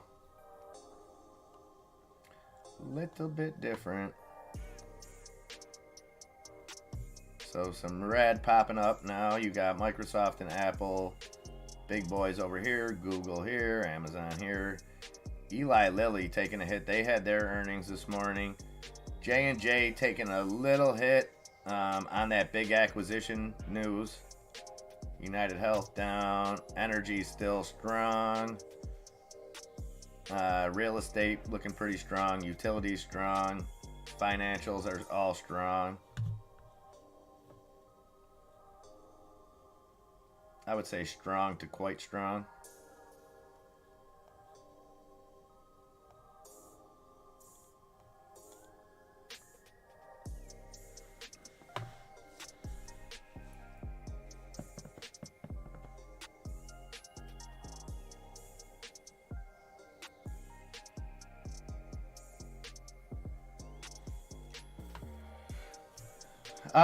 I could, Tiny, but I would have to log out of this account, and I'm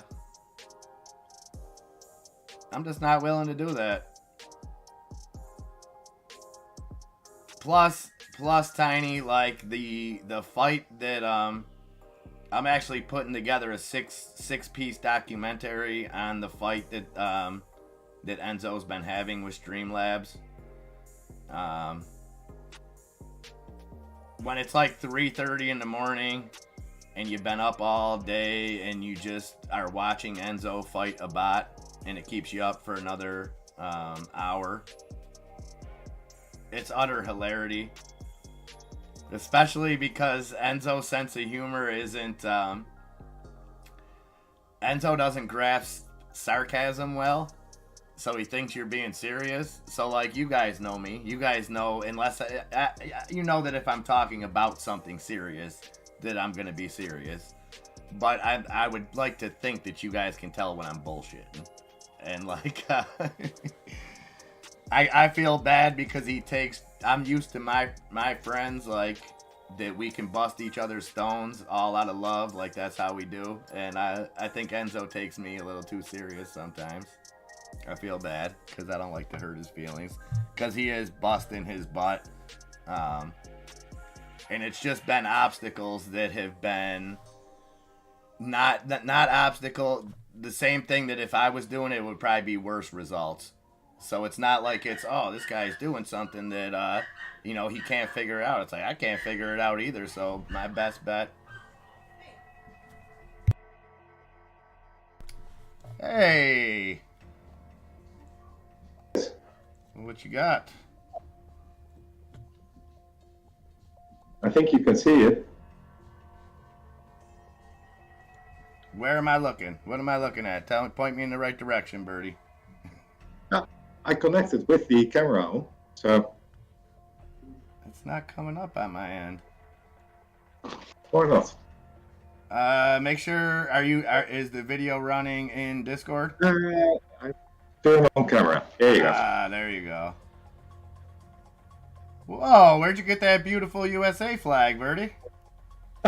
This was just handed to me by Esther. She's, again, cleaning up the attic. And she just presented this Stars and Stripes to me. Wow, I like it. Very well. I should show you guys. There you go. Okay, hold on one second, Birdie. Let me bring you in to show the people. Give me 1 second. Hold on, guys. I gotta just set this up on the fly, and we got it.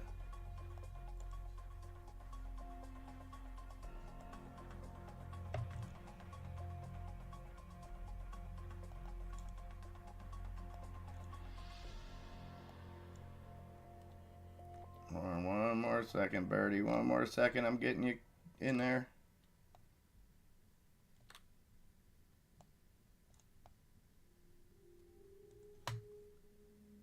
All right, it's a little off center, guys, but We got the Birdman in the house. Beautiful, beautiful, beautiful. Now what's the history on this, Birdie? You gotta give us a little history behind it. Well, let's put it this way. Now, the thing is, when I was a kid, really young, my parents often went to the States because my father was working in the tea trade business, and he had a lot of business friends in the United States working for Lipton.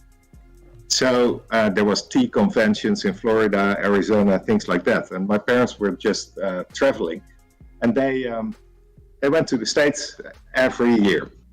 And then I said to them, bring me a Stars and Stripes. That's really cool. That's cool. Living in the Netherlands, and yeah, things were not as they are nowadays. So yeah, that was pretty cool.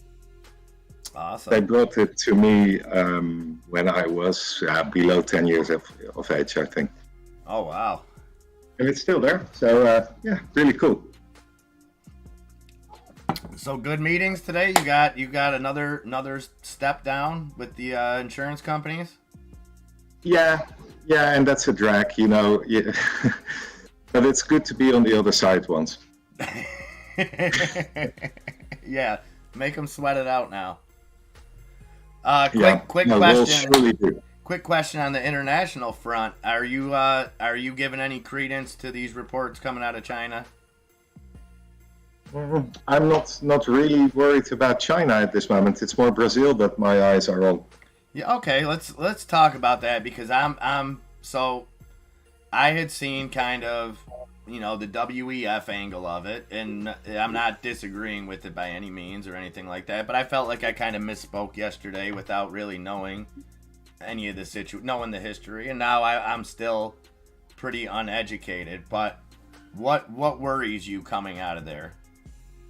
Well, both of those guys running for president, both were at some point in time involved in the WEF, so there's no difference. What we did learn over the last 2 years is that Bolsonaro, I think,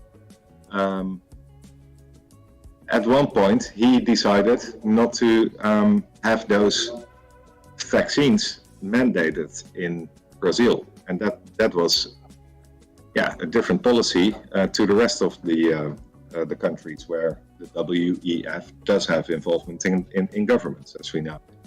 So that was a step forward. And also, if you look at their resumes, this Bolsonaro, he is a former military guy, and therefore he has close ties still to the military. And this, the guy who's supposed to have won yesterday or the day before, he's a 77-year-old, very left politician, and he is not popular. So it is kind of strange that he won, to put it mildly, because we are on YouTube. Okay. But that's and the people won't have it. And if you look at the videos coming out of Brazil, it's really worrying. I've been fortunate enough to visit Rio de Janeiro and Sao Paulo myself. People who live in those big cities are not rich at all. They are basically very poor, and only a few live the happy life on the beaches of Rio de Janeiro, as you can see it. And behind those beaches, there's a lot of poverty, and I fear for the people. It's not a good situation. Clearly, the population is completely divided into two groups. Oh, that sounds pro familiar. Or against Bolsonaro, and that's not a good thing at all. And with the current financial situation that Brazil is in, I can only feel sorry for the people in Brazil at this moment. Yeah, to me, it's just from the stuff that I've seen, I don't know if it's a lesser of two evils, because it seems like everything has at least something that somewhat contradicts it. Like the fact that when he was in power, Obama tried to stage a coup against him. You know, so that I mean, again, that doesn't mean that he's a good guy, or that because he was thrown in jail that means he's a good guy. I don't understand Brazilian politics. I will not try to pretend to. You know, like I said, the thing that struck me that I saw as a positive was his statements towards peace and that he won't get involved in this. Now, again, these are statements that I heard presented. I don't know if that's what he was really saying. I don't know how to speak the language they speak, so I don't know what he's actually promising. But any kind of anybody even talking about peace talks, I guess it is a step. Do you think that's just for show? Do you think that there's no substance behind that he's just gonna fall in line per se? Or do you think even if their neutrality, does that mean that much on a bigger scale? Because I mean, he's directly condemned Zelensky. He's directly condemned, you know, NATO for what they're doing. But again, is this talk? I don't know. I don't. You're the international man of mystery, Bertie. Your question is, would Putin be honest if he announces that he would enter peace talks on his end? That's your main question. Yeah. I'm just saying if Brazil chooses to not take a stance, and I don't even know their relationship, what their military, how it would affect the Ukraine situation, is just them staying out of it anything? Or Brazil will not have any impact on that. Okay. The only worry you have to you can have from a economical, financial prospect is that it is a very, very large country, Brazil, and they are the number 8 oil consuming and producing country in the world. So if there's really unrest, it will affect the oil market. Okay. And that is, I think that's the first reaction you might see if things really turn bad there.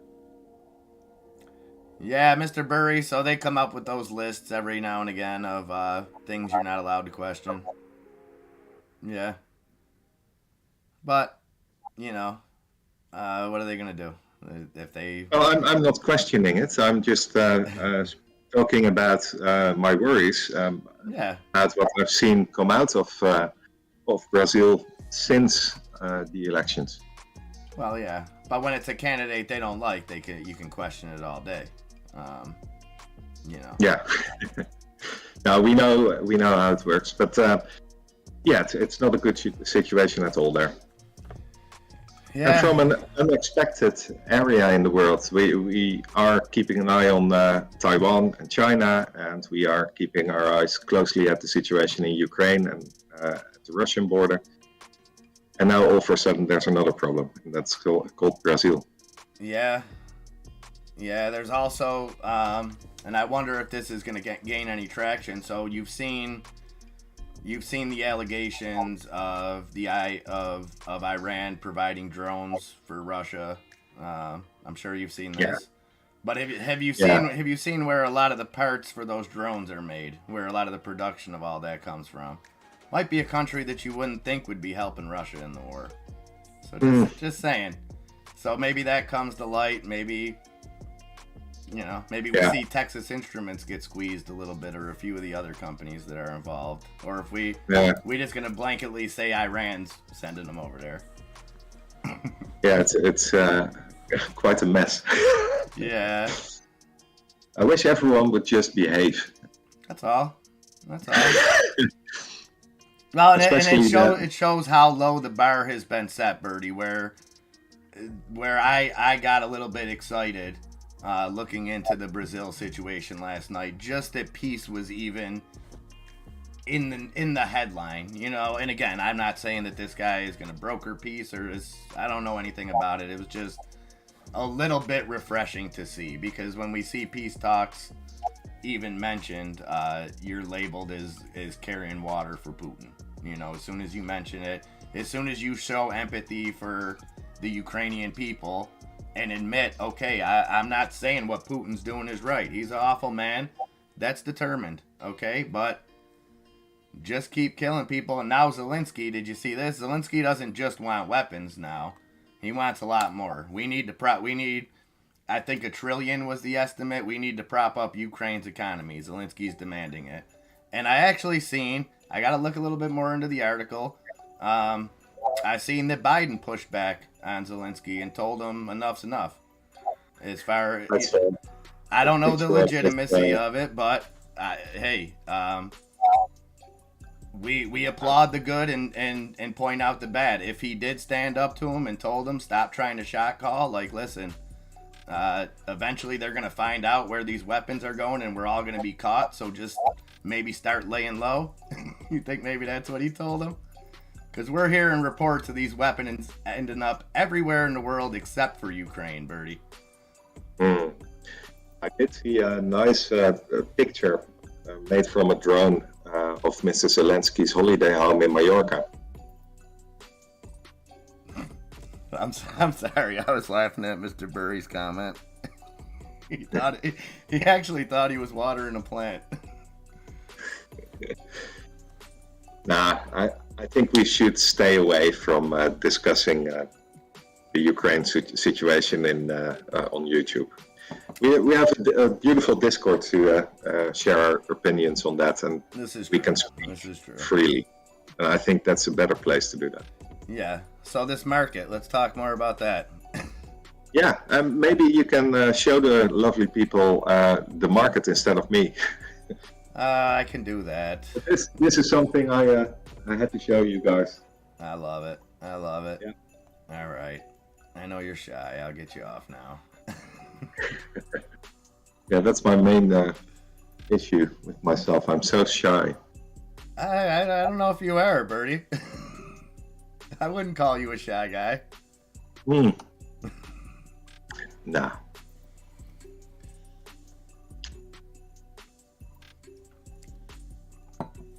Oh yeah, that's really cool, Michael. You know, I'm on Twitter. I even saw you post a tweet in my timeline today, Michael Bury. You have a different name there. I think it was still Daniel. But there's a guy connected to the Butcher of Wall Street's channel, and he's called Wolfie, and he's a Brit. He's English, I think. And he wanted to go to London and see that movie and meet with Adam Aaron.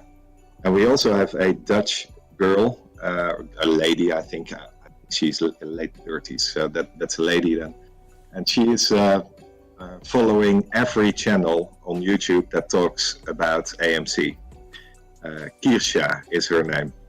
And she already told everyone on Twitter that follows AMC that she booked a hotel and bought a plane ticket to London, and she got 2 tickets for the movie that Adam Aaron will attend. And her friend doesn't go, so she connected to Wolfie and invited Wolfie to join her in the meet-up with Adam Aaron. And Wolfie is really so happy about it. And this is the ape community as we have seen it in the past. Apes helping apes. That's really cool. Yeah, I like it. Yeah, interesting video that you shared there too, Bertie. I just came across it yesterday evening, and I watched it, and I was just amazed by myself that I never paid attention to this national cine media. Because it was mentioned about a year ago that AMC got 6 million shares of that company, and then we watched it for a while and forgot about it. But that might be really interesting. It is down today. You can buy a share of NCMI for 43 cents. And if you look at their history, only this year they were at 178 on August 4. and it is also a dividend stock. So you get about 3 cents dividend. That was the last payment. The ex-dividend was August 19, so it's once a year, I guess. And they got this stock for free, right? They didn't even. And they got it for free, so they do have a stake. But the interesting part in that in that video I posted, let me post a link in here as well for people who are not in our Discord. I think everyone is or should be. But yeah, but you never know. Here. I can't because I don't have a wrench, so I can't drop the link. I don't think. Yeah, so some people have, and others just don't. MIA. That's the way of the world. I'm sorry about it. It happens. It happens. Where can I?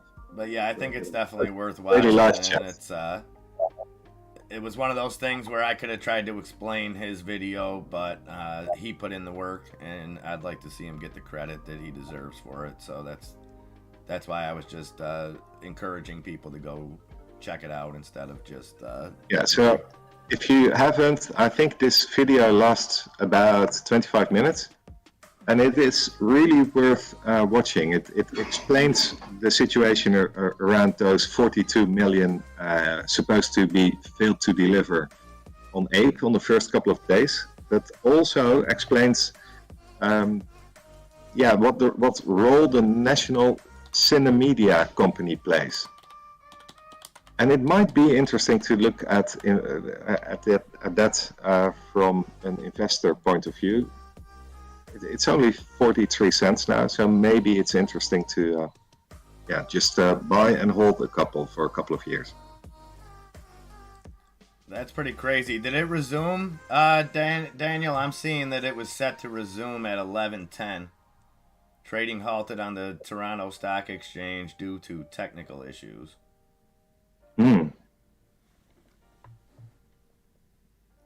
That's interesting. And someone in the chat mentioned yesterday that I called out to buy puts on Deutsche Bank. I think I mentioned that earlier, a year ago, at the first time. But recently, with the developments at Credit Suisse, it might be interesting to really look closer to the banks that are connected to Credit Suisse. And we just got confirmation, I think it was Friday, that Deutsche Bank will underwrite a loan or will buy a chunk of those shares that are issued by Credit Suisse really soon. I think they need 4 billion. 4 billion, and, yeah. Yeah, they are after 4 billion euros. Billion with a B. And Deutsche Bank is one of the underwriters. So they are involved. That's now confirmed. But when it will play out, I don't know. Maybe this year, otherwise Q1 or Q2 next year. Well, and do you think that the companies associated with them will, so say hypothetically, do you think more than one will fall? Or do you think that one will take the fall? I think the way that Lehman Brothers did over here in 2008, 2009. No, but we have all been watching the markets over the last couple of years and really close. And what I believe is that they have already picked the banks that will stay, and they are just organizing the domino. Interesting. Yeah, I could see that 100% playing out. Yeah, and to know which bank will survive is just go back in time a bit. Which government backed which bank in 2008? Those are the ones that are now under government control, basically. And you can place a safe bet that those will also be the banks that are still there after the domino of the banking world falls. Interesting. But that's my take. That's just So should how I I think watch about Too it. Big to Fail tonight? Have you ever seen that movie, Birdie? It's about the 2008-2009 crisis. It's actually Yeah, really good. I've not seen it as a whole, but I've seen parts of it. Yeah, it's pretty spot on. And what's funny about it is that it's spot on, and it's just like, hey guys, here, this is what happened. Nobody's gonna do anything about it. Move along. You know, say the Big Short is the same way. It's not like we watch something that happened and we're looking at it through a historical lens saying, man, great changes were made so that this would never happen again. It's like, no, we watched this happen 14 years ago and now we're living through it again, just with different players in the game. Yeah, and they have become so desperate that even people's pensions are now on the line, That's the tough thing. and that's the worst part. Wow, 267 active roadblocks in Brazil right now. It's chaos. It is chaos. Yeah, that's exactly what I was talking about. I saw that, and that was already yesterday when the first roadblocks were. And I have to think that this is what happens when you create so much division. When you create such a divided country, there is no good outcome. So, like, for example, what all I'm saying is, if the other guy won, it would probably be the same thing, right? If it's that divided, I mean, that's how we No, are here. I don't think that that would be the case. If you followed the first round, this Bolsonaro is so popular that there were 1 million people attending his speeches in Rio de Janeiro. He was the clear favorite amongst the people of Brazil. So if he would have won, I think I read this book before, Birdie. Sounds so familiar. yeah. Well, I just hope Okay, it's. but let's stay away from that. Yeah, I just hope it's peaceful and, you know, all that good stuff. I don't want to see anybody. If there's protests and stuff taking place, voice your opinion. Leave the violence out of it. Yeah, but it is not a country that you could compare to the United States or any country in Europe. Oh yeah, I realize that. That's why I don't claim to understand their political system. No, but the way of life there, it is. If you you know the Copacabana, that the famous beach at Rio de Janeiro. Only 500, maybe a kilometer from that boulevard, behind the lovely buildings you see on television, the favelas already start. And the favelas, that is people living in boxes. And that's actually true. I have seen it myself. That's awful. And that's not only in Rio de Janeiro, it's especially in Sao Paulo. I went there a couple of times, and I just didn't feel safe there. Well, we seen that firsthand when the Olympics were down there, you know, and that as an American, that was one of the few glimpses into what was going on, and we seen countless robberies, you know, I mean, there was Olympic athletes getting robbed and stuff, and there was Yeah. No, it was clear if we would go and visit one of the beaches, there was security with us, just going to the beach. And I was in Brazil when I was flying for KLM, of course, not for fun. But I was a young kid. I was 26 when I was in Rio de Janeiro. So the first and only thing I wanted to do while being there was buy myself a football, go to Copacabana and play football with Brazilian guys. That was on my list, so I had to do that. And then the security of the hotel, they said, well, I can see your point that you like that, and those guys are obviously Brazilians, so they love their football, and they made it available. A couple of us went there, one of the pilots and one of the other crew, and we played football on the Copacabana. But on the way there, you could just see dead people on the side of the roads, and people were shot. obviously. You could see that. So, no, it's not one of my favorite places. It is lovely to be there, but no, not only happy memories on my visits to Brazil. And in these circumstances, people are now angry. That's not good. No, and you know, that's unfortunately being a common theme, you know, throughout the world.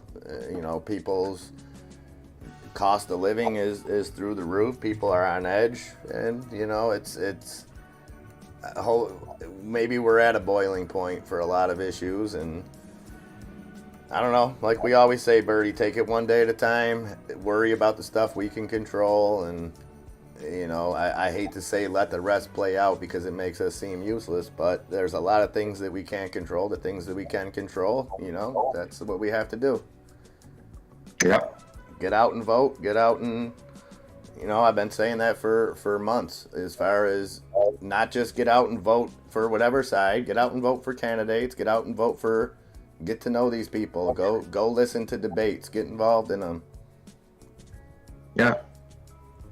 I think Yeah, we get that attitude, Birdie, of somebody else will do it, you know, with everything. And Elon talks about that when he talks about AI, and I love that perspective. His worries about AI stem from everybody just assuming, you know, he was like, the people that are trying to profit off this, they're not worried about regulations. They're just assuming someone else is going to put regulations on this and we'll follow them. The government's behind on it. You know, he sat down with every governor and talked about this years ago. And, you know, whether you love or hate Elon, I think he raised a lot of great points about the risks of AI and moving forward too fast and not having regulations on it. And he compared it to seatbelts. And I know it's not a direct comparison, but it does operate the same. He said, you know, automakers pushed back on seatbelts for years, even though the data clearly showed that they save lives. They didn't want to cut costs, they didn't want to add costs, they didn't want to do this, they didn't want to do that. Eventually it got passed. But he says with AI, if we're to go that same route, that it's going to be too late. So there's that.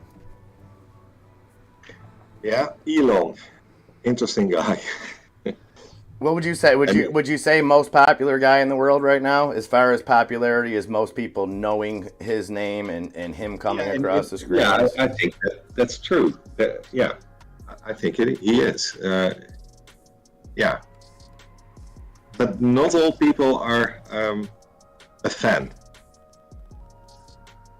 No, I think there's a lot of his companies, and yeah, I can see where the critics are coming from, and I'm critical myself. I mean, I do not believe it's a good idea to place a chip in someone's brain. I just don't like the idea. Yeah, me neither. Me neither. Me. Again, intention matters, but intention is only 10% of it. If his sole intention is to do what he says and be able to rewire people's brains to cure diseases and things like that, it's a slippery slope. It's a very slippery slope. And you know, we have uprisings now because obviously, and I'm not going to call them elite. I'm retiring that word. Calling people elite, let's just call them the 1%. You know, there's enough animosity because of the things the 1% has. And arguably, life is one of those things. But when it gets to the point that literally the 1% will live infinitely, you know, or a big thing. I mean, you can argue now that, you know, if you have the best medical attention, you're going to live longer, and that's a valid argument. You know, money already does buy health to an extent. But if it was that cut and dry, Steve Jobs wouldn't be dead. There would be certain people that maybe wouldn't. So if we get to that point where your life depends on this thing, you know, rich people have access to life, then that's where I think you get and that sounds way out in the future, but you start putting chips in people's brains, you know, people are leery about whoever you want to assume in your head is the powers that be, but people are leery about a chip in your car that controls whether it starts or doesn't, you know what I mean? So how are people going to react to a chip in their head? that can determine if you live or not. Well, at least a lot of people are aware of it. Yeah, And that's a good thing. it is. It is. Then discussion will open, and then hopefully people will make the right decisions. I hope so. It's just going to be tough because if it gets to that point, there's going to be examples of people that have illnesses that really that force them to live a terrible life. And there's many illnesses like that out there. I'm sure we all know somebody or have been affected by something. And I'm not just talking about a late stage of life illness, not, something that you face in your 70s, 80s. I'm talking about kids with paralysis. They, and it's going to be an emotional issue when put forward and saying, okay, you don't think this kid deserves to have a chance? We can put this chip in them and we can rewire this, that, and the other thing and have them walking in no time. So it'll be tough to push back in that sense. And I don't know. I think it's a cool thing. I think obviously there's already minor iterations of that. We put pacemakers in people. We already have things down that line. So I don't know if there's ever going to be a direct line, I guess, Birdie, is where the cutoff will be, where we say, okay, wait, this is getting weird. Yeah, I think we crossed this line a couple of times over the last 2 years. Yeah. But that's my opinion. Let's see. AMC is right at max pain for coming Friday. 650. So this little bit of downside today has to tell you we're going to pop on 75 basis points tomorrow, Birdie, or what? Well, Blizzard is just on her way. She has an evening test examination at the university. But before that, we discussed what to do today and the rest of the week. And I think 0.75 is 80%, but there's the odd chance of a 0.5 interest hike. And why I think that is because of the elections next week.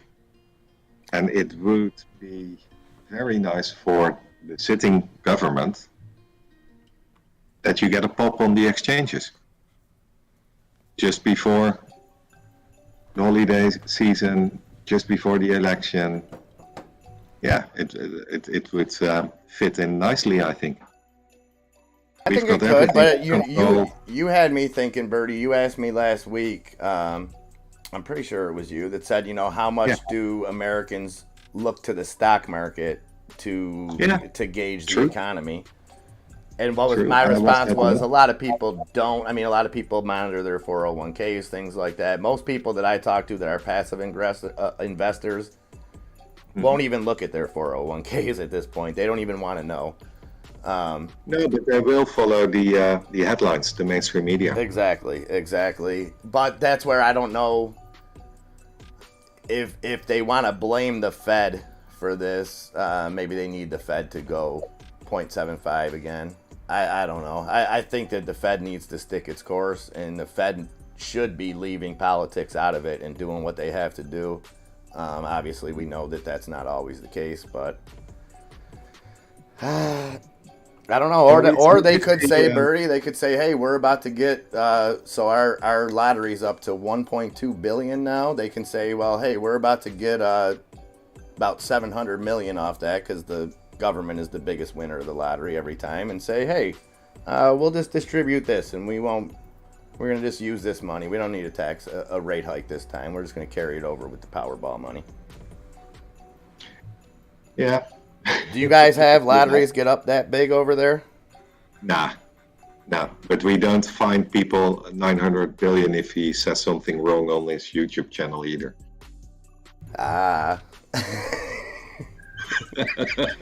No. Well, did you see they're going for $1 trillion now on them? That is the United States. Everything is bigger. The hotel rooms are bigger. The fines are bigger. And when you win the lottery, you get a bigger prize. That's the USA. Randy. I think Powell's gonna do just enough mix of both. I think we'll get the somewhat hawkish 75 basis points, and then I think he'll make some dovish statements to leave us About guessing. December. Yeah. Yeah. And I think he'll rely on, we got to see the data, blah blah blah blah blah, data, all the data shows, blah blah blah, inflation's getting under control, blah blah blah blah blah blah blah blah blah blah blah blah, and that'll be that. Yeah, but I can already tell you the data. We in the Netherlands, we already have the inflation rates for October, and we dropped 0.3% from September. So we were at 17.1 and we are now at 16.8. So we got to drop about 0.4% then, so that we can continue to use you guys and say, hey, we're still doing better than these guys. Yeah, maybe. I mean, that's been kind of the new narrative, and that's been it's probably, election based. And again, if the other side was in power, they would be doing the exact same thing. So don't get it twisted that I'm saying this is something that only the left does. Whatever side's in power is going to prop up the economy any which way they can, whether it's through words, actions, whatever. But that's kind of the narrative, is charts with global inflation, things like that, saying that we're really doing a great job with inflation. Our inflation is better than the rest of the world. Look at how good we're doing. Look at what's going on over here. And it's you are doing better because that's because of the U.S. dollar. That's the only reason why. Yeah, but what do you see at the petrol station? What happened over the last couple of months? We've come down, but we're still above where we were, and that's how gas has always worked. You jack gas up to $4 and then, or to $5, and then you drop it to $3.89, and everybody thinks it's great. Mm-hmm. But you're still, if you look at what the cost of oil was compared to our cost of gasoline, it was still what we were paying. Even when oil was at these rates before the invasion, we were paying way cheaper at the pump. So now, even with oil prices down, we're still paying more at the pump, and there's a bunch of different reasons for that. It's not just the oil companies gouging. There's a ton of reasons why. And also the electricity. How's that moving in the U.S.? I would say over the last 2 years, to give it a little broader term, I would say that my bill has more than doubled. Okay. Easily. Yeah, over here it doubles every month. At least this year it doubled every month. Yeah, see, like we have to be very careful with those kind of raises here, because there's so much government money that's already that's guaranteed. So there's so many electric bills that are paid for. There's so many things like that that they have to find that median of being able to print enough money to pay out those subsidies and still not have people be able to afford it, but have people to be able to pay it. Being able to pay for something and being able to afford something are two completely different things. You'll do whatever it takes to pay your heat bill to keep your family warm. That doesn't mean you can afford it. You know what I mean? Definitely do. Okay, but so Europe is not dropping. Only Spain dropped. The inflation in Spain dropped by 3%. So that's special. That's good. And I don't have the UK numbers. Michael Burry's. Well, some of the inflation numbers I'm worried about over here are the consumer goods, because we're gonna see. So this Christmas, and I just kind of seen it with Halloween. I know you guys don't have it over there, but so we open up these pop-up stores for Halloween over here, Burry. They open in every city, pretty much around the country. They're called Spirit or some variation of that. They sell Halloween costumes, Halloween accessories, all that stuff. And it played out exactly as we said it was, because Halloween costumes, sure, you have a few hot items that come out every year, new characters of maybe movies or things that came out within the last year. But other than that, you have your base of Halloween costumes, which is cheap plastic crap that they have pods and pods and pods full of. Okay, so they blew this stuff out. I was expecting them to have normal prices. They kind of surprised me on some of the sales, but it's all old product. So we're going to see that all through the Christmas season. We're going to see all these inventories get depleted. But when you're selling something at a discount, how does that affect inflation? So let's just say, for sake of argument, across America, as far as just retail, and let's just say just in clothing, let's say there's $1 billion worth of clothing out there in back stock, and now they sell that for, say, $700 million because they're discounting everything. They need to get rid of their inventory. Does that artificially look like inflation has come down because we're spending less money on these goods? Oh, that's an interesting question. When do you close the books? Well, that's the question. If you bought it 2 years ago, that's the question. Is you had these companies take these losses already because inventory. A lot of something that people don't understand about inventory. People think it's always a great thing to be sitting on inventory.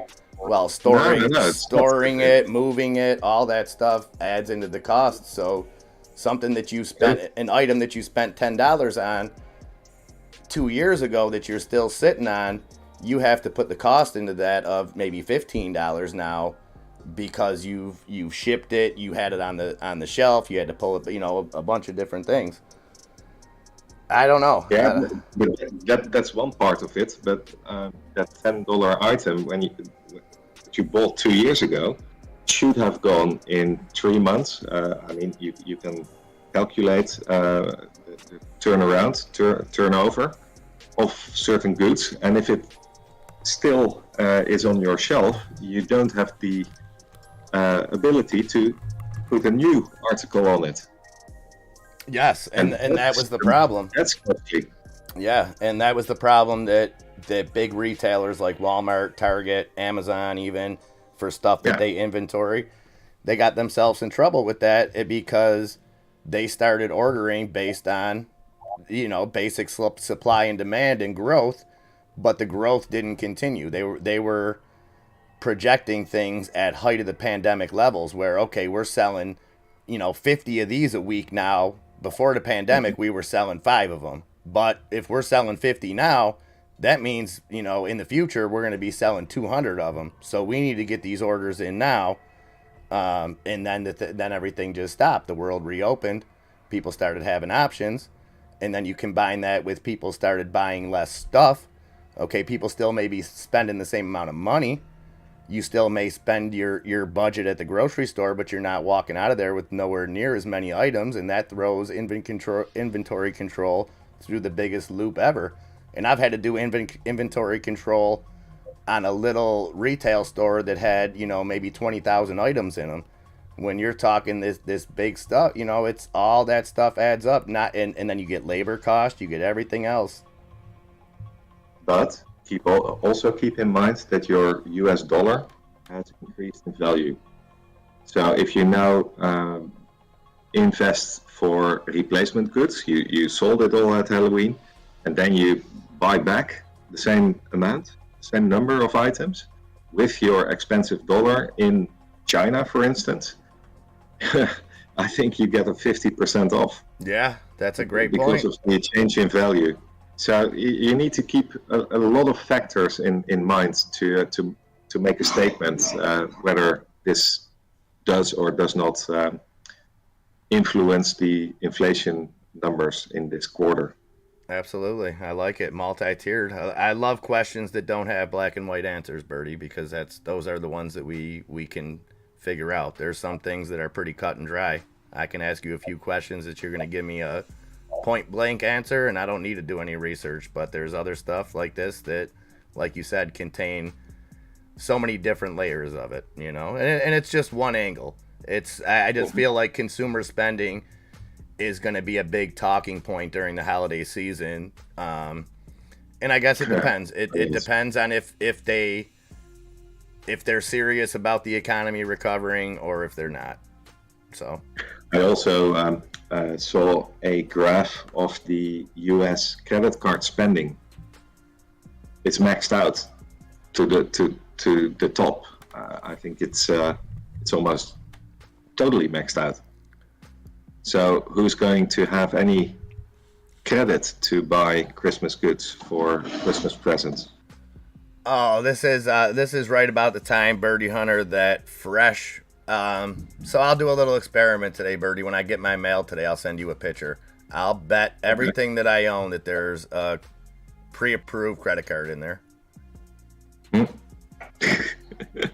Okay. That's just the way it is. And if there's not one in my physical mail, I've probably already got 7 emails today about why this credit card will work for me. Then you can double your debt. Yes. Why not? It's funny, but it's like that, and it's, you know, so many people were so far gone at understanding debt and understanding what debt can do to you, and you know, bankruptcy has become such a common thing here, and such a misconception of, hey, well, you can just run up your bills and then go bankrupt, and you know, start all over again. Yeah, and at what point is it the breaking point? I don't know. I've told you kind of my thoughts on that will be the key to rolling in some kind of digital dollar. Will be some kind of debt forgiveness, some kind of and you know, you see it with student loans. You look at our student loans now. Not that taking student loans isn't a big decision and that people shouldn't have thought it through, you know, but that's one decision to go to college. You look at your credit card debt and your debt in general. These are a series of decisions made over time. And it's not just, okay, you made a careless decision and decided to go to school and sign $100,000 away or whatever.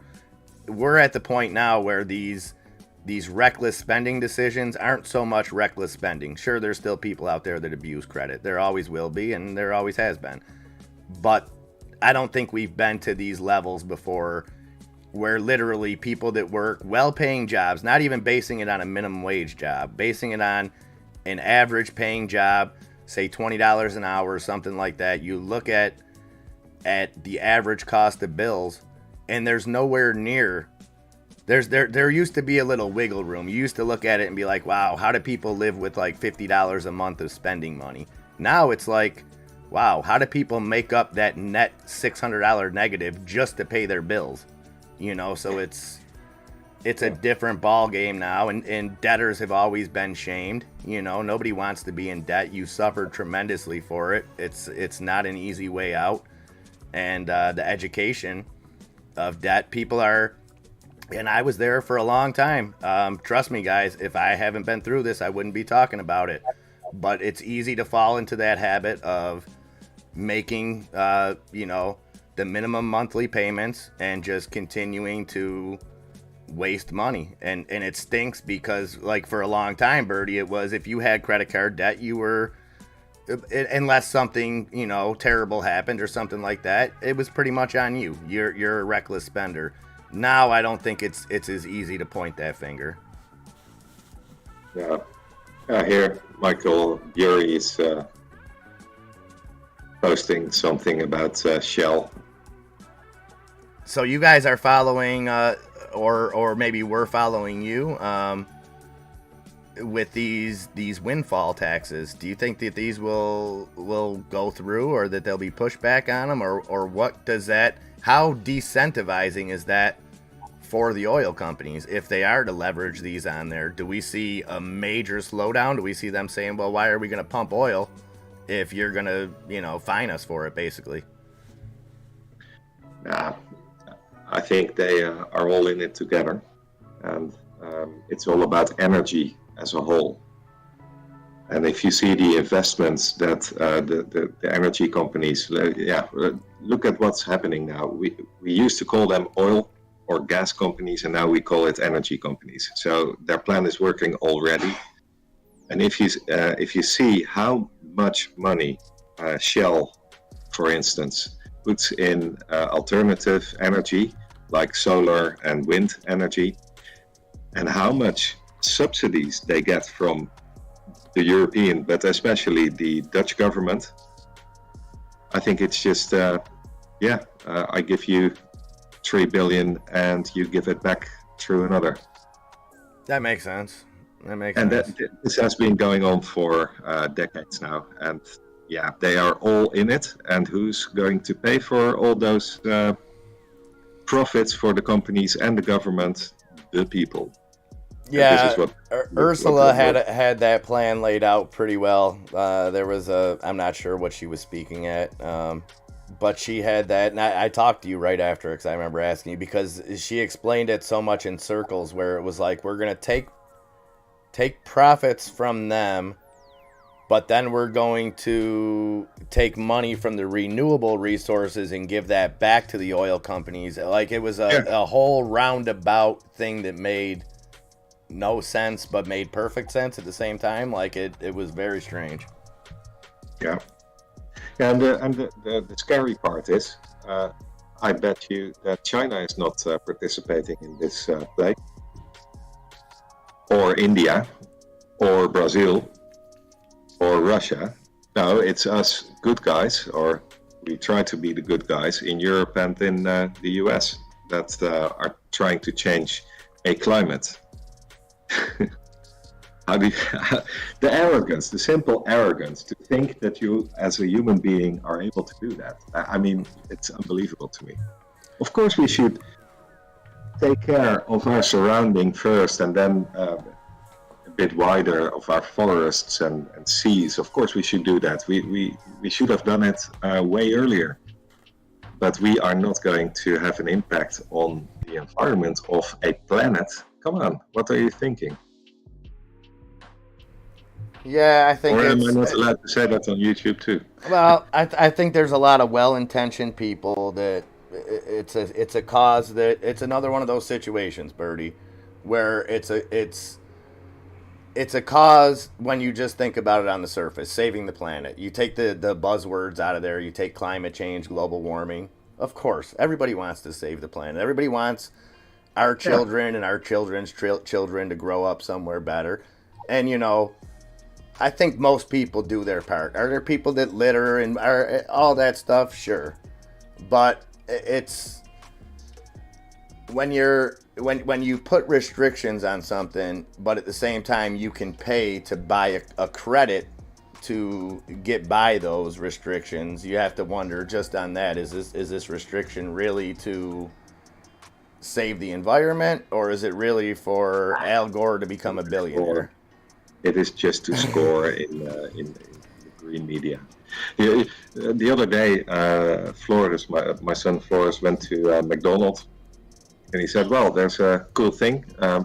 From, I think, 1st of January 2021, you are not allowed to have a plastic straw in your Coca-Cola at McDonald's. That's in Europe. That's not only the Netherlands, but that's Europe-wide. But he came back and he told me, well, they still have those flags of Ronald McDonald or whatever picture is on that now. But those are still plastic, so you can use that as a straw. Yeah, and it's probably served to you in a plastic cup too. Yeah. Yeah, it was like that at Disney World or Disneyland for me. Yeah. They give you a plastic cup with a cardboard straw, and if you've ever tried to drink a milkshake out of a cardboard straw, you would almost vomit. Doesn't work. No. Yeah. And again, I think it's well-intentioned people. I think it's people, you know, they get these activists and stuff. They mean well. They're a lot of them are misinformed. And the thing that always threw me off on that is when they say the science is settled. That's literally an oxymoron. Science is never settled. That's the point of science. Yeah, or the paper straw is wrapped in plastic. Yeah, I like that one even better. Yeah. That's amazing. But hey, do you have a Dutch national flag? I do that not. You can show the people? I Oh, do you not. don't? I actually, I think I lost that in a divorce, Bertie, as a matter of fact. I think you should get one. I will. I will. Since you're Yeah, yeah, yeah. representing there, I think it would be pretty ignorant of me not to, if I'm being No, completely honest. I'll work something out. Yes. I'll make sure you will get one. Awesome. Awesome. Awesome. And I mean, the Netherlands has catapulted it over the last 2 years to like, Canada's right here, so I still might have to put them a little bit over you, even though they're a little wonky up there. But I'll put the Netherlands as a close third, Birdie. And Okay. Wales is becoming my fourth favorite place. So, you guys have had quite an influence on me. Yeah. Yeah. And how ironic, Birdie, how ironic. Because the Netherlands came up in the conversation as well. It absolutely did. Because Birdie, or Nicky, he knows where you're at, all that good stuff. When he plays FIFA, he uses Ajax. When he uses anything where he can pick a flag, he's always picking the Dutch flag. But just the irony of him being presented a question from my sister of where do you want to go? If you could pick any place in the world, where do you want to go on vacation? And this is before I even knew that Germ Corp was from Wales or ever even talked to Nicky about Wales. It's not like Wales comes up in all his YouTube videos. It was just so out of left field, and he was just like, yeah, Wales. And I didn't think anything of it at the time. I'm like, oh, you must have heard it somewhere. And then the next morning we had that conversation, and I'm like, wow, we truly do live in a simulation. Yeah. Do we have a name for our flag? No, we don't. No, not that I'm aware of. No. Do you have, so is your flag, has it been the same like ours? It started out with 13 stripes or 13 stars. Like ours has evolved over the years as we've changed. How far back does your flag go, I guess is what I'm asking. It goes back to 1500. So yours is a little older than ours. Yeah, and that's when we kicked out the Spanish people in the 80 Years' War. And this was basically the colors of the resistance that are now still our king and queen, or our king. The queen is married to she's from Argentina. So, yeah. Willem van Oranje, that's the guy who was in charge of the revolution against Spain in 1568. 80-year war? That's pretty long. 80-year war. Yeah, and you know what's funny? There was an 80-year war going on between Spain and the 7 provinces that are now the Netherlands. But one of those 7 provinces was the province of Zeeland, where I live. The Isles in the southwest. If you look at the chart on maps, for instance, the Isles in the southwest, that is the province called Zeeland. And when I was in college here in Vlissingen in the early 90s, it was a hot item because my province never signed peace with Spain. Never. So there was a war on in 1500 until somewhere late 1500. And then the Netherlands was founded. The 7 provinces got together and became the Netherlands in the end. But my province was still at war with Spain officially. So the Queen of the Netherlands, then Beatrix, she came to our college. And the King of Spain came to our college as well, because we had a lot of Spanish foreign exchange students. Students from Madrid and Barcelona came to our university, and we went to Barcelona to do a half-a-year study. And we found out, as students, we found this out. And the King of Spain came to our university and the Queen of the Netherlands to sign peace, finally. It was a big event. It was huge. Oh, wow. And this was while you were in school? Yeah, I was at school at that moment. I was involved in the organization. Wow. Yeah. That's historical. It was. Yeah, it was really cool. Was there any hard feelings, or was it more of like a... No. This was... now, we've been friends with Spain for centuries already. Nice. We even together in the 1700s went to war with England. So yeah, now it was all it was a very special event, but there were no hard feelings at all. Fantastic. It was just a mistake in history Yeah. that it was never signed. Huh? Yeah, I guess even people overlook the big stuff sometimes. Yeah. Grant is going to lurk here. Hey Grant, I hope I didn't disappoint you. Grant reached out to me because he learned that we were hiring people, but the first people we hire, must be fluent in Dutch because they need to organize everything insurance-wise and things like that. But in the future, we are looking to expand our business to the UK and Germany. So there will be opportunities in the future for English-speaking people. Nice. When you guys expanding over here to when you gonna open a New York branch? Well, not New York wouldn't be my first choice. Well, I'm stuck between the moon and New York City here, Birdie. You can go to Canada. That's closer to me. How about that? Well, I heard Alberta is moving in the right direction. They are. I would love to get any Canadians' perspective on what's going on up there. I like what I'm seeing with her. It's Yeah. I don't know. I'll have to check that out, Grant, too, because that's an interesting war. I'm a big war buff, but I have to admit, Dan Carlin has spoiled me over the last probably 7 years with his hardcore history podcasts that are so amazing that I almost can't listen to history told by anybody else because he just man, that guy brings history to life. He is just absolutely amazing. Birdie, if you're ever into anything historical, he puts out a great series called Hardcore History. Just absolutely amazing. Absolutely amazing. They're like 5-6 hour podcasts, and Nice. they're just, you would never think just one guy with no visuals talking about war and stuff like that would be so interesting, and he nails it. He has you on the edge of your seat the whole time. He's just absolutely amazing. Cool. Som is not doing a great job at this moment. That's Martini Mafia time, Birdie. You know what's up. They Yeah. got to. It's I'm still. Oh yeah, you're still an hour this ahead hour of us. we gained.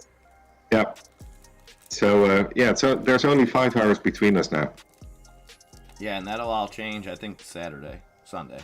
Okay, so only for a week. I will not get adjusted to this then. Yeah, no, I'm pretty sure it's this Saturday. We go back an hour, Cool. possibly next Saturday, but I think this Saturday. Kings and Generals. I'm writing that down. Grant, because I definitely respect your opinion and Yeah, and Grant, did you ever see the documentary about you guys almost speaking Dutch, where Michiel de Ruiter entered the river Thames, as you call it, in London, breaking the chain across the river, had a beer, and decided, well, I've made my point. I can enter the city center of London with our Marines. And he just turned around instead of conquer it. wow. It's an amazing story, but Nice. it's actually true. Very interesting. Very interesting. Well, I'm gonna go have some lunch, Birdie, because it is lunch do time that. for me. And I was just going to show you the Stars and Stripes that my wife found at the attic, and then I'm talking to you for more than an hour again. I love it. This is how it works. That's exactly how it works. But I need to do another phone call or two, so I'll be stepping away myself. Yeah, and I will. I'll be back in a little bit, guys. Appreciate you guys. Hopefully, after today, I don't want to count my chickens before they hatch, but we should be hopefully over that 4,000 mark by the end of today, or hopefully tomorrow, because I know it we're should getting be. close. But hey, guys, it is MIA's channel. So I'm going to say goodbye first, and then let the good man do his stuff. Thank you for listening to my stuff. I wish you the best of luck in trading today, and I'll see you in the chat later. Bye for now. Awesome. Thank you so much, Birdie. You guys show that man some love. We just can't get enough of him. Can't get enough. And it's always the case with us. There is no such thing as a 5-minute conversation with me and Birdie, and I would not have it any other way. But yes, guys, I am going to take off for just a little bit. I need to run to the grocery store, too. Sorry, TMI, but I put that off yesterday. But yeah, I will be back for Power Hour, if not sooner. And again, guys, don't feel pressure to stick around. I appreciate the hell out of you guys staying throughout the day, getting us those hours. Really, really appreciate it. And if anyone needs anything, you can always hit me up in the Discord. I am always around, never out of reach for any of you guys. Like I said, anyone needs anything, hit me up. Heidenreich, you gonna sell? You gonna sell, Hyde? So tough, Hyde, because I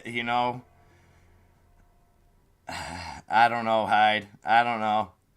I liked your idea earlier about selling maybe half, something like that, getting some profits. I just hate to see you let go of something that's been so good to you, but at the same time, I hate to see you miss out on any kind of profits. So tough decision, Hyde. You got some action. Yeah, the stream's gonna stay up. The stream's up. And I'm still working on doing something cool that could be going if I'm not gonna be on. You know what I mean? Just tough because I don't want to leave anything up that if I'm going to get Nikki that can possibly shut down on you guys. So still working on having different charts up that can stay active, and I'm around. So if anybody, if you want anything up, I know a couple people were in on San, that's why I had it up there. But if you guys want a different ticker up there or anything, throw it in the chat or DM me, and I will make that happen. Oh, nice, Hyde. Sold 30 at 146.88. Still have 75 left. Now maybe just scaling out a little bit on that, just even smaller amounts, Hyde. Maybe sell 10 at a time on the way up. Oh, your stream stays up. I got you, Lobo. I got you, and I appreciate the hell out of you, all you guys, man. Just being here. I know the beginning stages of anything are the toughest part. Not that we're running this like a business, because that's not the intent. But obviously you still have to run it as such, and the people that are with you in the beginning are the people that you never forget.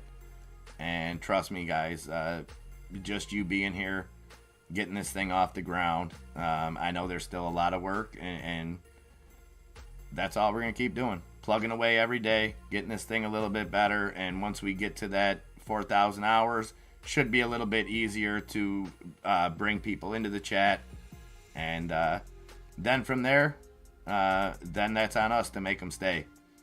But for now, like, you guys have just showed up, showed out every day. And that is something, regardless of where this thing goes, something that I will never forget. And I owe each and every one of you guys a big round of thanks, appreciation, love, all that good stuff. You guys truly mean the world to me. And if you didn't, this wouldn't be my life. It's not something I set out to do, but it's something that I will continue to do as long as you guys will have me. So I'm gonna go let the dog out, then hope that she doesn't roll around in the mud. And I will see you guys back in a little bit. And again, anyone needs anything, always feel free to hit me up. All right, guys, I'll talk to you in a little bit.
All right, welcome back, guys. It is Power Hour. How's everybody feeling? Sorry if you hear a barking dog.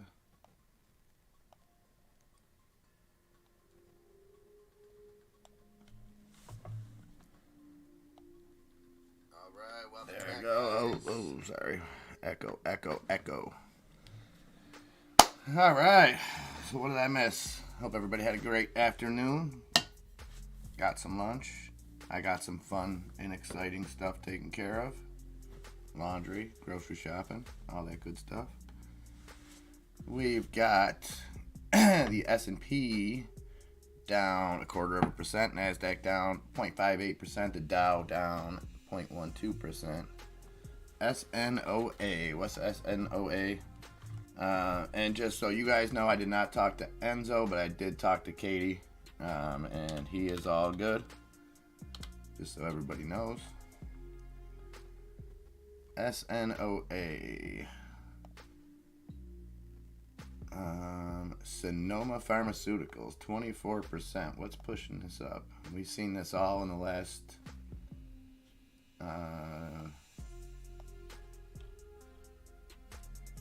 looks like 5 minutes, all this action. Not sure what's going on there, Brina. Caesar C. Yeah, apparently the mod meeting got a little rowdy last night, and that's why I was stripped of my wrench. So you guys can, I guess the nice way to say that is go put a banana in the tailpipe. Right, Caesar C? Although Caesar C has his wrench, so I'm assuming he was at the meeting. Elon Musk, more Elon Musk news, dissolves the Twitter board of directors. The same board that he was once going to join. And, so this is the actual quote from the FCC commissioner, too. I don't believe there is a path forward for anything other than a ban in regards to TikTok. So we've seen Meta up on that. We've seen Snap up on that. And this is, so you got Snap up 4% at 10:33. And Meta up about 3%, 95.88. So an initial pop to that, but nothing set in stone. We've had the FCC call on this before. We had Trump call for the banning of TikTok. I don't see it happening. There's too much investor money in it. Maybe if we see some businesses pull out, maybe some artists pull out, but I think it's a lot of talk right now. I think any talk that we can see, any idle talk that we could see about action is just more election stuff. Oh, nice, Mr. Hunter. Great fun in the Bullfrog trading room. We welcome Mr. Burry. All right, I like to see that. Awesome to have multiple places to go and not just hang out, go and learn and grow and all that, and what Bullfrog and them are doing over there. Just awesome stuff. And they are quite the welcoming bunch, Birdie. So I'm glad Mr. Burry was able to link up with them. Oh, Birdie, you're just the man I wanted to talk to. Cineworld.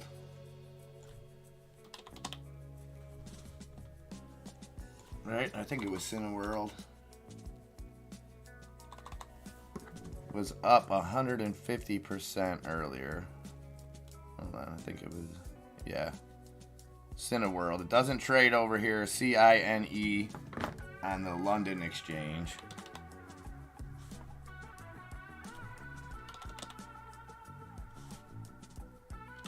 Don't know why it won't come up on the London Exchange, won't come up on Weeble desktop. That's weird. Huh, yeah, so I can't pull it up.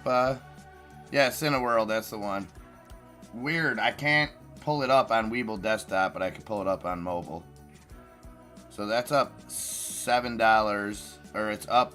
It closed up 195%, up $7. I was looking for news on it or anything, Birdie, and I couldn't find anything. I couldn't find anything positive on it. Very, very strange action there. You're just in time, Martin Apollo. Just in time, baby. I talked to the fine folks over at San earlier, and I said, yo, I'm not going to be back till about 5 after 3. Can you hold off? Oh, Mr. Burry brought it to you. Beautiful. I would expect nothing less. Yeah, I just kind of caught wind of that, Birdie. I don't know what's going on with it. But what I do know, Martin Apollo, we're at 284. They got a bailout on debt of $1 billion. Okay. Hey, maybe AMC can get a little bailout. What do you think? 284 now on Sonnet Biotherapeutics. Still got the $3 price in mind, Martin, or what are you feeling on this?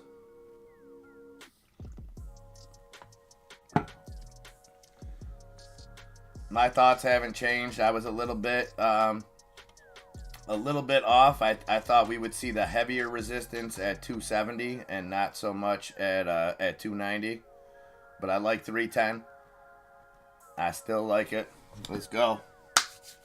Let's go. And that 290, I think exactly what I said. And when I meant short term, Martin, I still don't know what the right phrase is. There is a phrase for it, but I meant the shares that are going to turn over. So I expected a sell-off at 290, but expected it to be brief and then get back through it. So maybe we see that this run. It did touch $3 early in the day, but I think it's just gaining some momentum right now.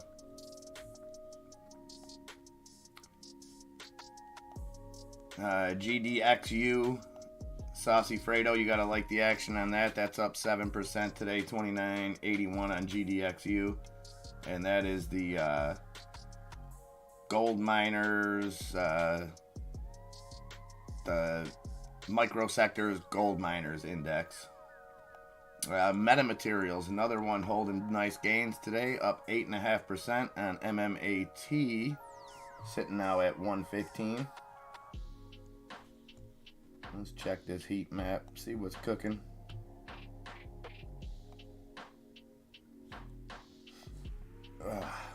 And I'm going to take some medicine as soon as I get off here today and be back to 100% tomorrow, guys. I apologize if my voice sounds like bananas. My nose been running all day.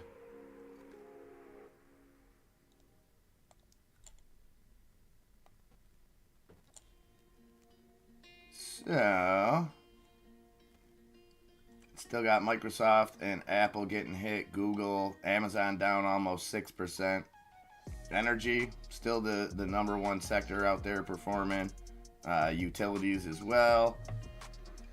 What else we got? Banks, no surprise there. Banks up. Credit services, mixed bag a little bit there. Insurance, nah. Healthcare. Eli Lilly leading the charge downward there off of their earnings. J&J a little bit red. Some concerns on J&J about that acquisition today. Not in the sense of it's a bad acquisition or bad money spent, anything like that. But I think they said by 2024, the whole acquisition of what's the name of the company? I'll get it for you. The one they bought out today. Excuse me. Would be would only add about 5 cents a share to the balance sheet. So I think it's more of concern of how long it's going to take to be profitable off this acquisition. So I think that's why we're seeing a little downside with J&J. Interesting, Birdie. DeGiro still won't let you buy APE in Europe, but you can buy it on Interactive Brokers. And now, Birdie, Interactive Brokers, you pay a fee correct, but you also, I believe, and I could be wrong on this, but I believe Interactive Brokers, there's no clearing time. Is that correct, Birdie? So if you bought and sold, you can use that money as soon as you do it. I believe that's the case. I've never used it, but I thought that's what some of you fine folks told me.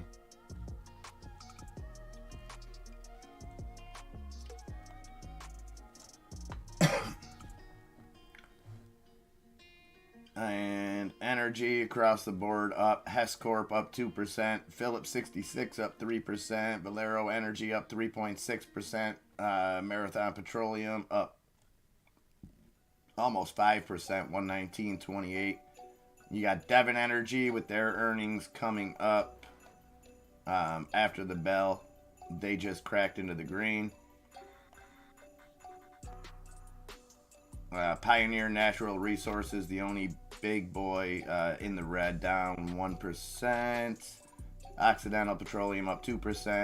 ConocoPhillips up 1.5%. Chevron up 1.5%. ExxonMobil up 1.1%. Yeah, I need to look into that, Birdie. I need to look into that. That's being that I use only a cash account. I gotta do the math on it and see if it would be beneficial. Yeah, it's not over here. Although, you know, if you buy and sell call options, the money clears overnight, as opposed to the T+2. But with shares, it still puts me out a couple days. But March of next year, Birdie, they're going to talk about it again. So, possibly see some kind of change.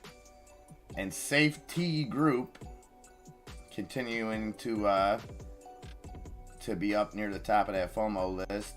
What do we got? 43.8 cents on Safety Group now, up 46%. ABMD, that's a biomed. That's the company I was talking about, being bought out by J&J. But, you know, there was positives to this. It adds a $1 billion revenue stream year over year to J&J. Just some long term. There were some people that felt like this buyout, I guess it was being talked about a while ago. And when it was originally being talked about, it was being considered for a all share deal, an all stock deal. And what happened was J&J stocks come down, not significantly up there, but I think they said when it was happening, it was up around the 180 mark. So they decided with the cash deal would be a better fit, and some people weren't happy about that.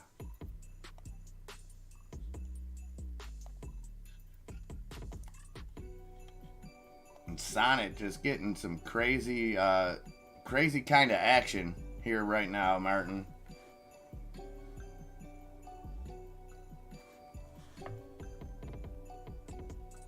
So we had on the 1 minute chart, Martin, at 3:06, we had a $1.1 million candle, or 1.1 million share candle, and then a 1.3039 million one just dropped it. Extreme volume, Martin. Over 106 million trades on Sonnet Biotherapeutics right now. Yeah, Gensler's gonna do it. You know, it's like that testimony that we've seen in March when they unveiled the plans to scale it back to T+1 at first, and then eventually get it to either same day or real time. And then they pulled the wool over our eyes. It was in February when those hearings took place, because they were like, yeah, we're gonna revisit this in March of 2023 and see what we can do about it.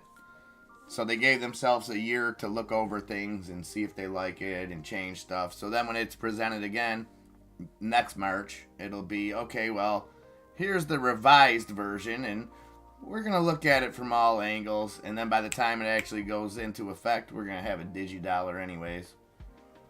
I believe that is scheduled to roll out June-ish of next year. The test program of the Fed, whatever their version, whatever they're going to call it.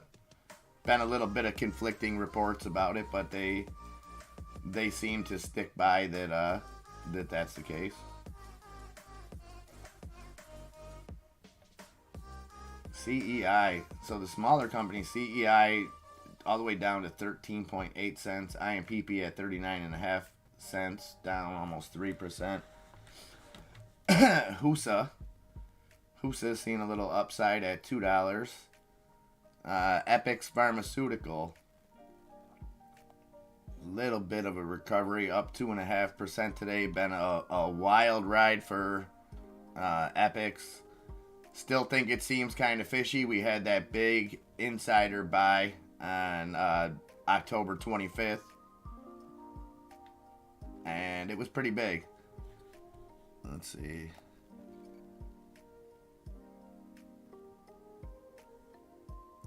Pretty big, all things considered. A $6 million buy and on an insider, and then the next day the stock goes up 180%. Very lucky. Hopefully that person will play the Powerball. No winner in the Powerball last night, so 1.2 billion, I believe, is the estimate for tomorrow's jackpot. So you sent €500 from your bank account to international broker 1 hour ago. 30 minutes later, it was in there. I then changed euro to dollar. That took 1 minute. Then I bought calls on AMC at market, filled immediately. Sounds like a pretty smooth process, Birdie. Doesn't look like you had any problems there.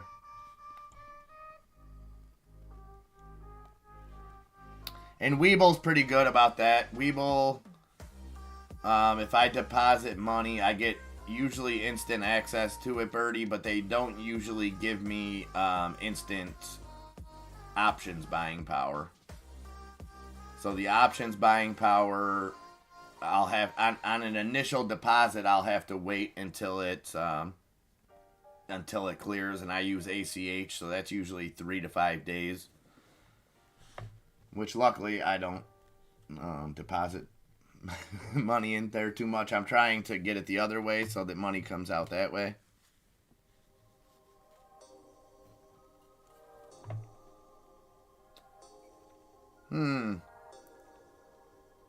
Maybe there was a time zone difference, Birdie. Maybe somebody didn't update their clocks. Maybe the same administration that never forgot to end that war you guys were in.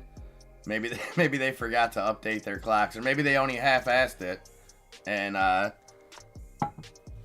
weren't sure what to do, so they met in the middle. So maybe you're in some weird paradigm where there's a half-hour time difference now.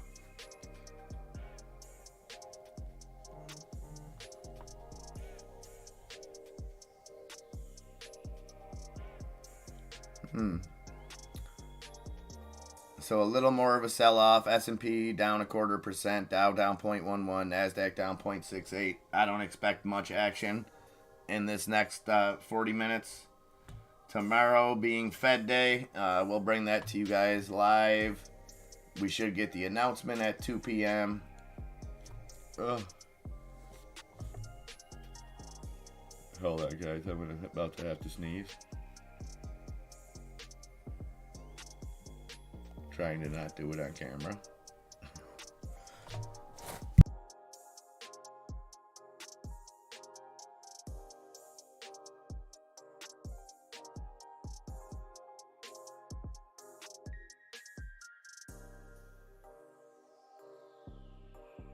Alright, sorry about that.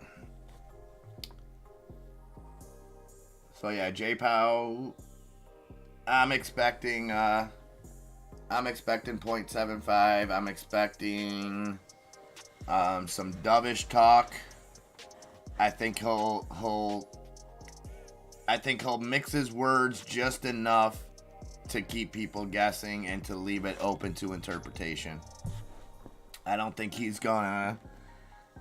we're gonna see some of the fear that we've seen JPOW kind of put out there in the last few FOMCs.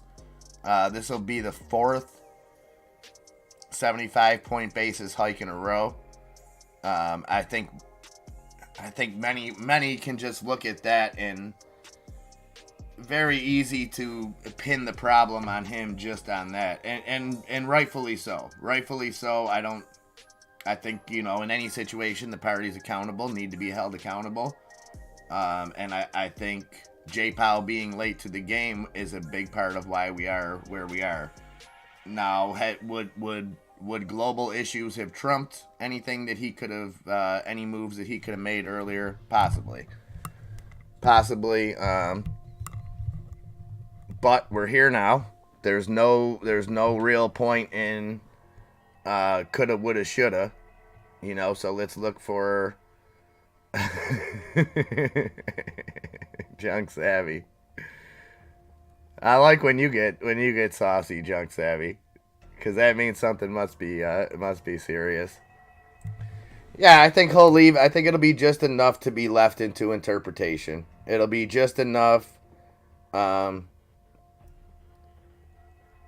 because I think it's a slippery slope when an administration, when either side points to the Fed is the problem. So I don't think we'll see that even in the heat of these elections. I don't think we'll see. I think it'll just be more of an assumed thing. Jay Powell's acting independently, blah blah blah. So I think he'll lean heavily on the upcoming data. I think he'll give us a minor projection for December and then a more vague projection as we go into next year, if or when there will be any kind of easing on the rate hikes or anything like that. So I don't expect anything too clear-cut. I expect just more of the same. Maybe we'll try to get a drinking game going or something. Find some new words that Jay Powell likes to use. Transitory's been retired. We can use Putin. That'll be one. Core inflation. That'll be another, because Jay Powell thinks that we can't understand core inflation and we shouldn't try. His words, not mine. What other buzzwords are we gonna hear? Energy crisis. I'll take that for $1.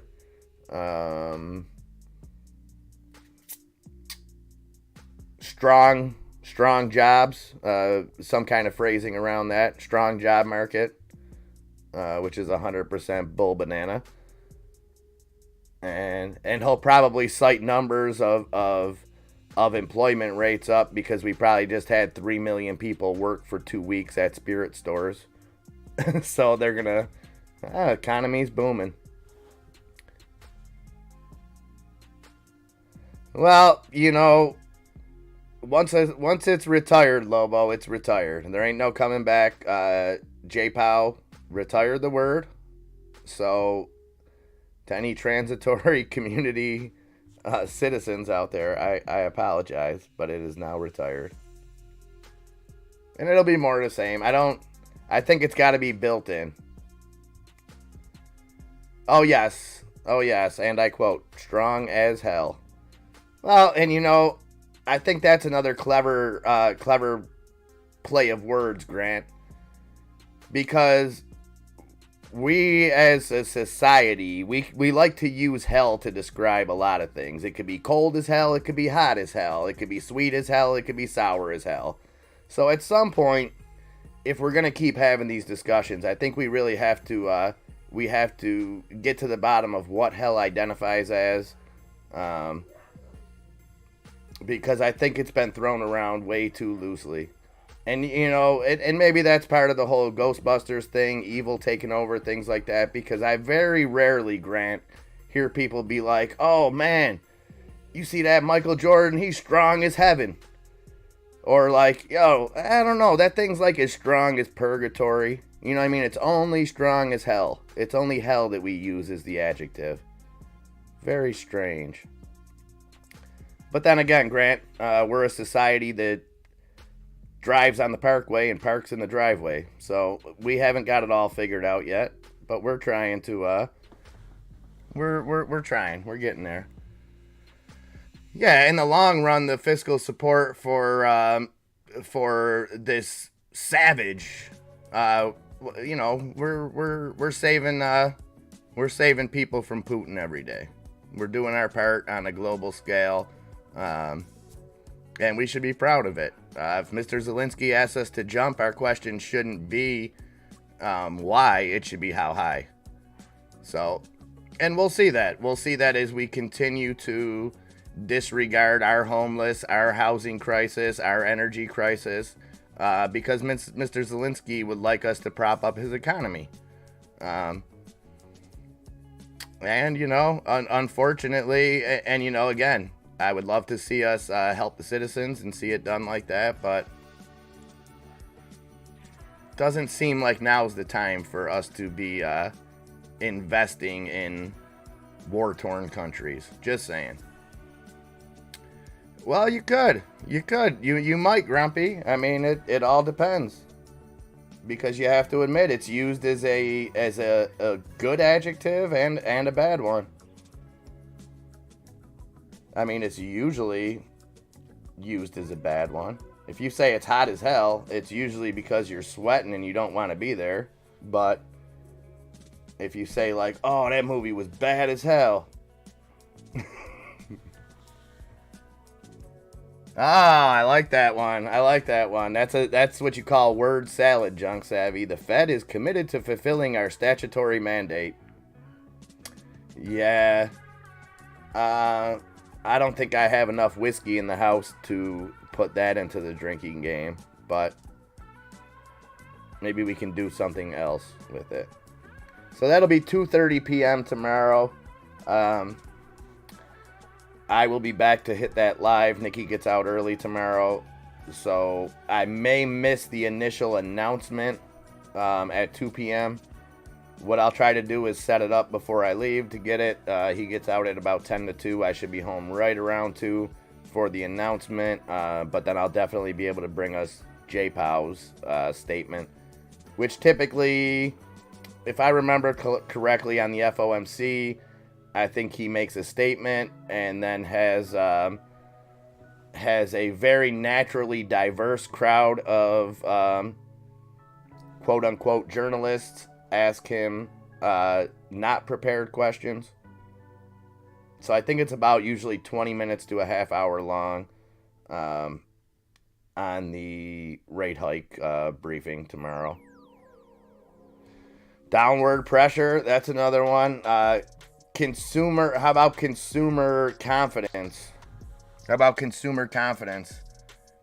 Consumers are showing that they're so confident in the economy by the way they're buying luxury items like food and heat and electricity. Pretty soon they're going to want water.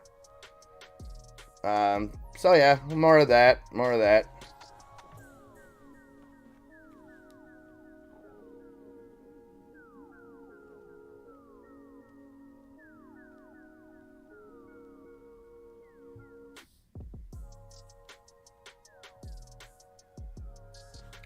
But again, guess we gotta wait and see. And again, the market. If you look at how the indexes work, we started out green today, seen that initial drop, and pretty much have been trading sideways the whole day. I like it, Birdie. Diplomacy. The ability to tell a person to go to hell in such a way that he looks forward to the trip. Sir Winston Churchill. He was not joking. He's got some brilliant quotes, Birdie. And being that I'm the American guy that I am, Birdie, I often look at Winston Churchill and think to myself, was he really that much of a brilliant wordsmith, or did he just surround himself with other people that didn't have paper and pens and just like hear stuff and like, that sounds good? I don't know. I don't know. I wasn't there. It just seems like one man to come up with such prolific quotes is pretty amazing. Global targets, yeah, global targets.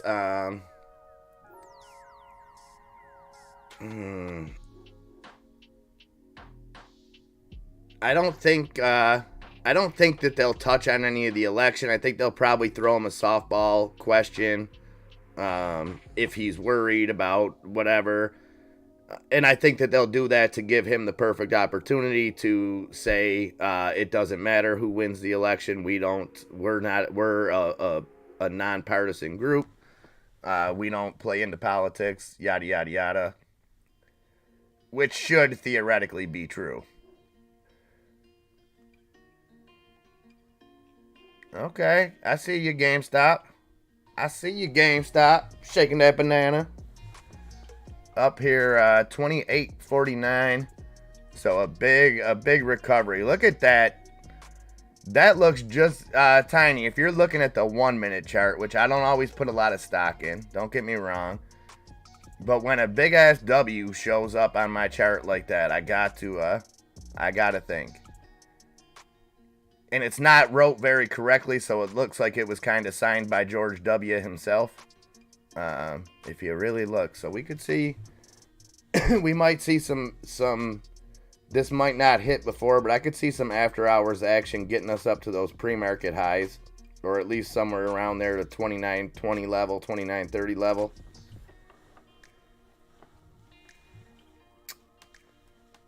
Well, actually, Junk Savvy, if you would have looked more into it, Jerome Powell's actually allegedly looking to get into the interior design business. He doesn't, he sees his day's number with the Fed, and actually all those visits have been in regards to redecorating the Oval Office. So it all checks out, and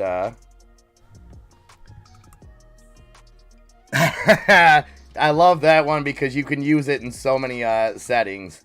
Sir, you are drunk, and you, Bessie, are ugly, but I shall be sober in the morning, and you will still be ugly. I love it. That's a great, and that's something that I leave to, I'm not well versed on him enough, Birdie, as far as his actual doings and stuff. I more know him just from his quotes. Obviously, I know some loose history, and I like that, though. I like that thought. Sir Winston was probably one of the last gentlemen that really deserved the title Sir, but that's just my opinion. So what are your thoughts on Elton John? Birdie, isn't he a Sir? He's not so bad. 25 minutes then after hours, Tiny. That's right. That's right. Get in where you fit in, guys. If you got any calls expiring, any dailies, anything like that, if you're making any kind of Fed plays, now may be the time to do it. And yeah, I don't know. I think we may see some upward movement later in the day. No, he didn't deserve it. He didn't deserve it, Birdie. I like just a simple no. Okay.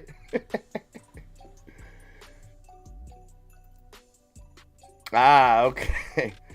Well, in all reality, is there a big difference? So like over here, if over here we'll give like doctorates, honorary PhDs, things like that, where you don't actually go to school and become a doctor, but you get like, so is that kind of the same thing of the difference of somebody who was honorably given the title Sir and somebody that's more of a celebrity giving it, it's like when we gave Eddie Money the key to the city here. More of just a ceremonial thing, I would imagine. I don't know. Again, I don't understand it. I remember it being a big deal when Elton John got like knighted. But again, I was young, I think. I don't think I really understood what was going on. In more ways than one.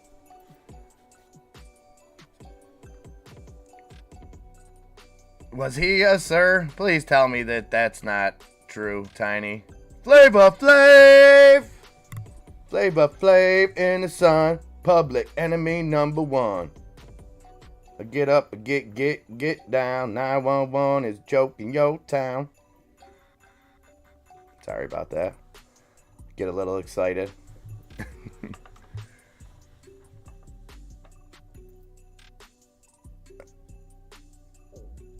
Mostly ceremonial these days. Okay, so did that, Bertie? Are you saying that kind of ended with Churchill? Was there still like political knightings, or I don't know if political is the right word, but like ones that were well deserved like that? I'm assuming no. If you said he was the last one, interesting.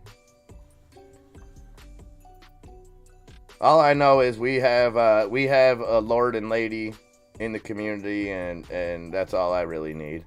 As far as I know, Nunya's my lord and Robin's my lady. So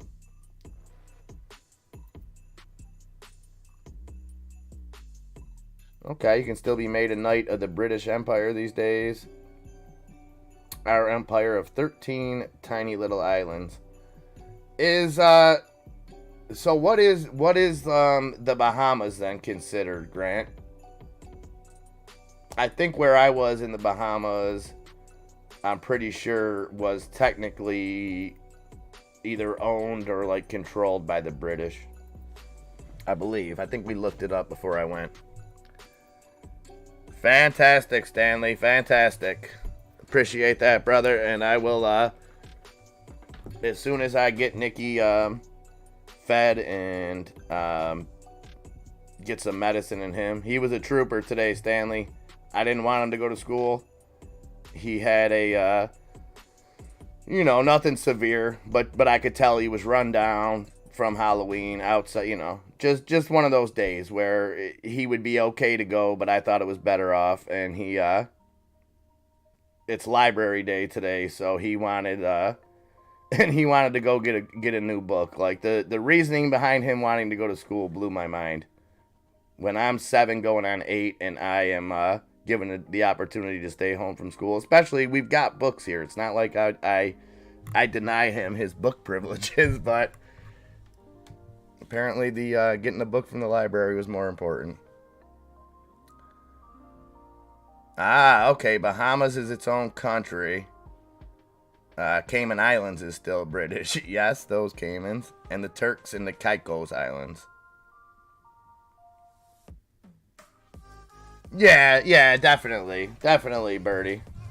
I got you. Two different things. It's just weird because it's like there's and it's probably different now. Again, I'm bringing up stuff from the 80s, early 90s of like I said, like not knowing the difference between a celebrity knighting and what the historical value of like the knighting of somebody like a Winston Churchill.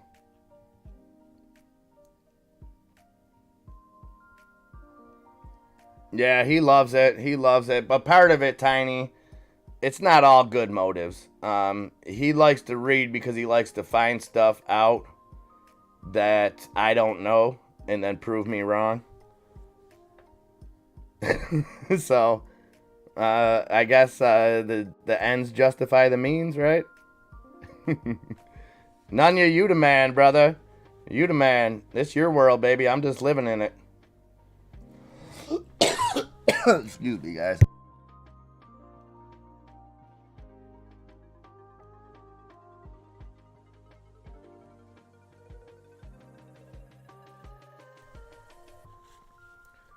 But the good news is, I do get off of taking cough medicine. I am such a lightweight that before I go to bed tonight, I'm gonna take some NyQuil, and the 15 minutes before I fall asleep are always fun. So we've got Ape down almost 7% at 190. Mullen getting absolutely hammered here, and I'm not worried about it. Down on under, well, just over 40 cents. We ran down to 38.99 cents. 167 million trades on Mullen. I'm not going to let that irritate me. I think it's either going to be boom or bust for me on Mullen as far as I'll add to the position at these kind of prices and hope for the best. Hope for the best. I love it. I love it, Nunya. Oh, okay. So it's considered part of the Commonwealth of Nations, 56 nations, mostly former British colony nations. Okay. Not so much, Lobo. Not so much because of the um, peanut allergies and things like that. So what I told Nikki to do is stash his candy second week of December or right after Thanksgiving. That would usually be the good time to then start selling that candy. So we'll see if he makes the smart business move now and can hold off on the candy now to make a profit later. Because you can't sell Halloween candy the first couple weeks after Halloween candy. But what you could do is you can hoard it. Let everybody get their Halloween candy on. They're all hooked on the sugar. Now supplies ran up. Now little Timmy doesn't have that Reese's to bring to school with him because he ate it all. That's where Nikki comes into play. 2 to 3 times retail. And at this point, it's all profit. It's all profit. The cost was walking up to a door and saying trick or treat. So just some thoughts. Not financial advice. And, pay taxes on those gains, kids. All right, guys. 16 minutes left. Loading the boat under 25. Yeah, I'm going to keep an eye on that. I bought some at 48 cents last week, 48 or 49 cents. And if it drops down under 30, I'll buy some more. Rangers Ajax in 16 minutes. So you're hoping for a loss. And Birdie Hunter, I'm in the same boat as you the rest of the season. I hope the Raiders lose every game from here on out. It's tough. We're not in a situation I don't think we need to fire the coach. Unfortunately, as much as it pains me to say, I think we need to fire the quarterback. And it's one of those situations, Birdie, where this is where business and personal become a real conflict because our quarterback, Derek Carr, he's been a great leader. He's got a bad shake. He's had, I think, 7 or 8 different offensive coordinators during his career, six or 7 different head coaches. He's faced a lot of barriers, but the simple fact is he can't perform at the level we need him to right now, and it's time to move on. Yeah, Lobo, it's that was the worst performance I've seen out of the Raiders in a lot of years. A lot of years. Hey, listen, Caesar, there comes a point that you got to do it. And listen, I still got a Derek Carr jersey. I don't wish him any ill will. I just think he's not our guy right now. I mean, defense needs to be cleaned up first and foremost. It's not 100% his fault, but we gave him arguably the best wide receiver in football, top 3 tight end, even though he's been hurt. Jacobs running like a man on a mission, up there top 3 running backs in the NFL this year, and we go out against the New Orleans Aints and we score 0 points. That's embarrassing. It's embarrassing. We let, no offense, but we let a washed-up ginger and a wannabe half-assed tight end / quarterback. I'm not really good enough to play either position, so I'll play both. We let them beat us 24-0.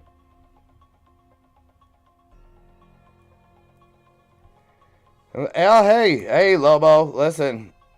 You know what it's like to be a Raider fan. These are the tough conversations we had to have. We had to have it around, Todd Marijuanovich. We had to have it around Kerry Collins. We had to have it around Jeff George. Shall I keep going? Jay Schrader.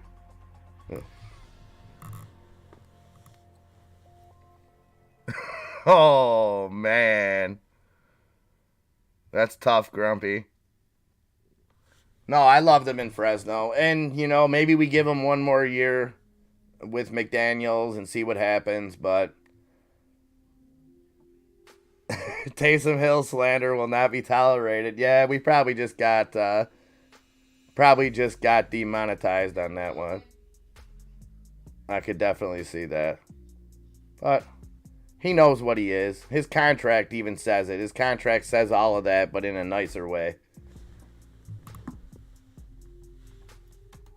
Oh, over there, the stadium just shouts, sack him for 90 minutes during a home game and it's done. A defeat today will lead to that coming Sunday. I know, Nunya, I know. But that's the only way to describe Andy Dalton in a respectful way. Because I do have utmost respect for Andy Dalton. But not losing 24-0 to him. And yes, there's anger. That may be hate speech. I don't know. I think he's stuck. But is anybody stuck in a contract now? You know what I mean? But I think, non-refundable, I think DC was a huge part of why Adams is there, no doubt about it. And, maybe we give him, and maybe that's the smartest play, non-refundable, is to give him another year, either draft a quarterback or bring a quarterback in to mentor under Carr, because I think as far as leadership qualities, things like that, Derek Carr is second to none. And what he did last year, leading that team to the playoffs with everything that they had against. And did you see Tommy Boy, or Mark Davis? I like to call him Tommy Boy. Did you see that non-refundable? How he kind of alluded to that we got lucky to make the playoffs last year. All right, Birdie, enjoy that game. I hope you guys lose. I think is what you want. That's weird, but yeah, I hope they lose. IRNT. IronNet up 19.5%, just under 85 cents.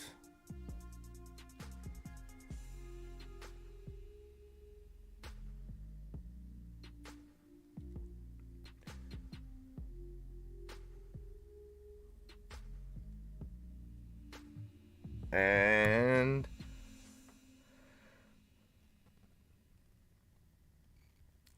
could be Junk Savvy. Would you? It's still pretty low volume, under the average, only 876,000 trades. Could be.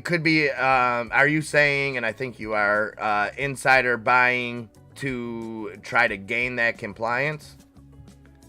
I could see that. I could definitely see that. I was just thinking the other side of it, Junk Savvy, where if the plan, because you have to reply in 10 days,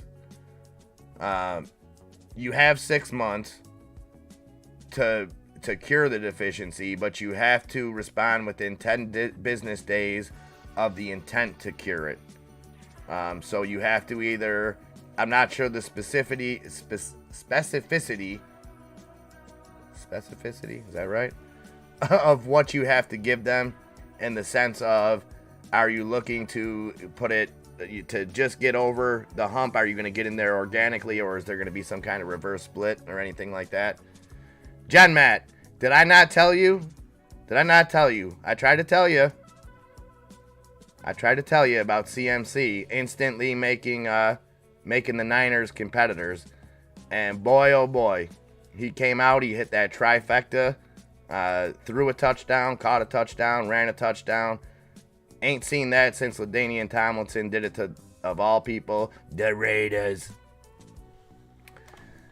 I like the longer drawn out version that I had, Junk Savvy. Specificity. I might have made that up. I don't know. I'm sorry if I did. But I'm bullish on the Niners. I don't think he'll go anywhere else. I really don't. I think he meant it when he said there's no, if he is not on the Raiders, he's not going to be anywhere. Yeah, could you imagine how filthy that's going to be? That's scary. That's scary with them too. I know your concerns are Jimmy G. If he can just be a game manager. And again, Martin looks like a huge. Hold on, let me just bring it on there. If you look at Son on this, look at that Huge cup and handle there. Are we going to come right here and then go right up there? Look at my cursor. Come back down. Maybe come down to about here. And then, just my thoughts, Martin. I'm still seeing the same levels everywhere. I don't think a lot has really changed as far as the expectations, but we'll see if this cup and handle. Now again, what could be one of those situations, Martin, where I'm seeing what I want to see, because again, I don't typically use the 1 minute charts, but what I do like, Martin, I like on these runners, I like using the 1 minute charts on them because of the disparage in the or the difference in the amount of volume. When you're seeing as much volume come in on the minute candles, you can get a little bit off of it. So there's the handle. Come on, pour me over and make me shout. Let's go. 354. We got 5 minutes. 281 on Sonnet. I don't have any skin in this game, but I know Arctic Fox had to hold it overnight, so I definitely want to see this thing hold in the after hours. And I'm always cheerleading for Martin Apollo. That's just the way it is. Oh, Caesar C. Actually, anybody that drafted Jonathan Taylor, I think is probably that high having regrets.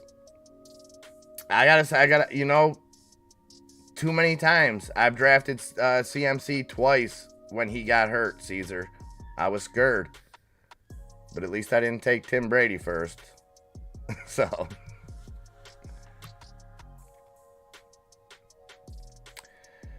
Yeah, well, and the thing is, Martin, tomorrow morning I think will be very low volume. I think we'll see. I don't think we're going to see much in the form of action. Even though there's not a whole lot of questions behind the Fed, I think it's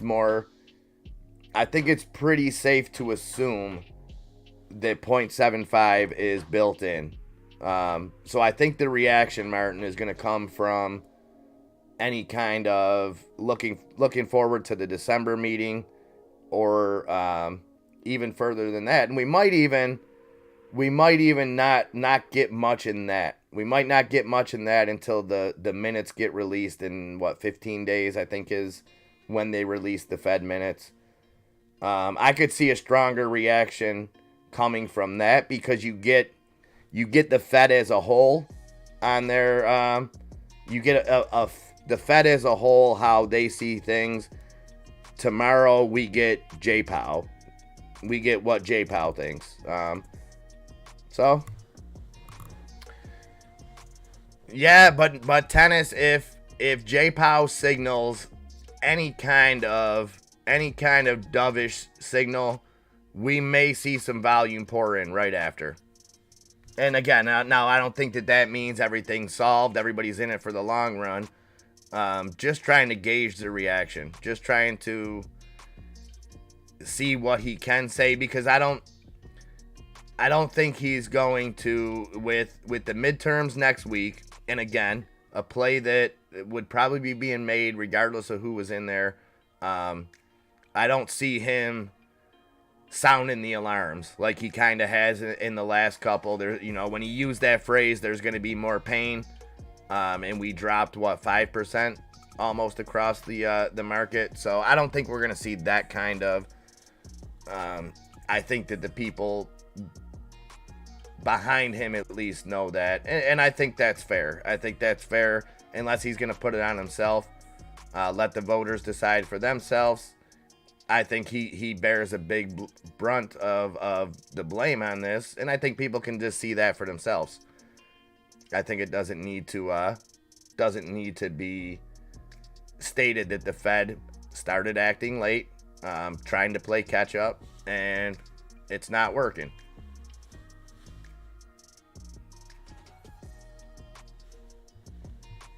And I'm not sure. Do we get CPI? Do we get CPI before the elections?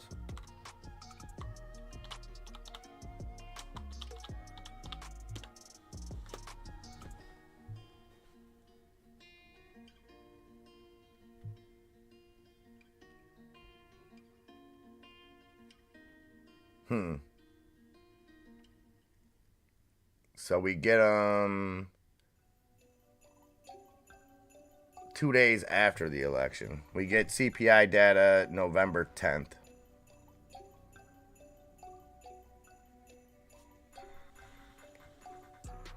I would like to see it as well, non-refundable. I would like to see Ape do a little something. Although non-refundable, there's a video in the Discord Birdie dropped. I would recommend watching it. It's got some interesting things. Yeah, November 10th, and the elections are what, November 8th? So elections are Tuesday, then Thursday we get CPI numbers. 1 minute, guys. Actually 30 seconds, so be sure to do everything that you got to do. Close out positions if you must. All that good stuff.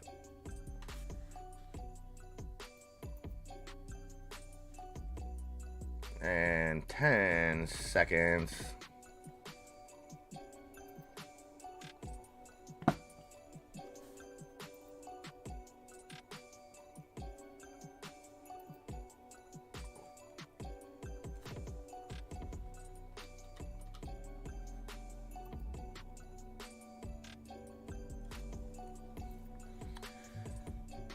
And there is the bell. And what do we have tonight? After the bell, we got AFLAC. Oh no, this was yesterday. I'm sorry. Derp, derp, derp, derp.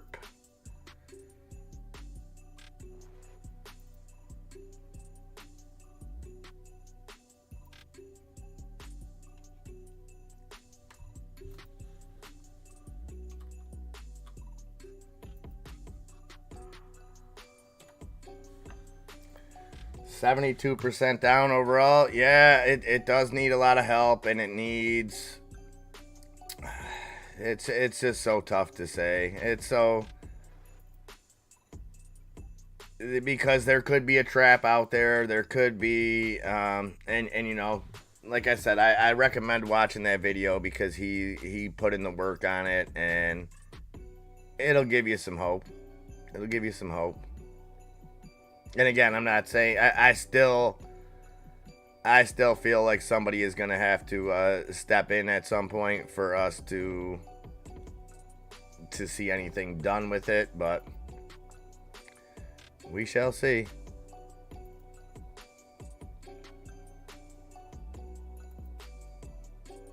And again, anytime I try to bring up these earnings,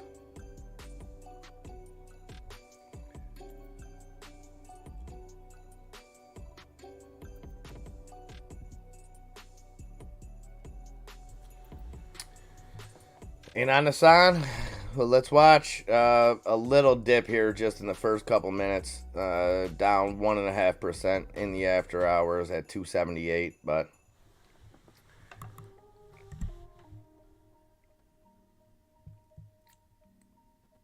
awesome, Lobo, awesome. Yeah, Birdie always drops those, and like I said, it would be real easy. It would be real easy for me to just take a video that somebody else made and regurgitate it to you guys, but I feel like the guy definitely deserves at least a view or a like, or, you know, whatever you guys could give him. I don't know him, nothing like that. I just, I like giving credit where credit's due, and he does a great job explaining it, and it's obvious that he put in a lot of work on it. Non-refundable, I'm not sure. I'm probably going to be taking some NyQuil, but I know last Tuesday we played some Omaha in the Discord. Hines traded to the Bills. Oh, there's been some. I didn't see that one yet. I'm surprised my phone's not blowing up. But there was some. Chubb went to Miami. That not Nick Chubb. Chubb from Denver. So that was cool to see him get out of the division. Mike Zimmer's son. Did you see that, Caesar? Mike Zimmer's son passed away. 38 years old, I believe. 38 years old. He was an assistant coach for the Bengals. So that's tragic. I didn't see any cause or anything, but any which way, heart goes out to that family. But yeah, non-refundable. Keep an eye out, and I'll let you know if anything's going on. Like I said, last Tuesday, I know we got some Omaha on. For me, it all depends on how Nikki's feeling, stuff like that. You got to make sure that he's on the up and up. But I'm sure something will be popping. There always is. But it is 4:05, guys. I am going to go check on him and try to nurse him back to health, get him back to 100%. And I want to hear more about this book. I told him we would wait till I got off so he could show me the book that he risked going to school sick for. But big thank you, guys, everybody showing up today, being here. You guys are the absolute best. And we're going to do this thing all over again tomorrow. So everybody have a fantastic evening. Do something nice for someone. Do something nice for yourself if the mood so strikes. And yeah, I am going to go. I'll be working and trying to shake this cold before it hits me. And yeah. All right, guys. Much love, everybody. Have a great night. And if I don't talk to you tonight, I will talk to you in the morning. Cheers, guys. Later on.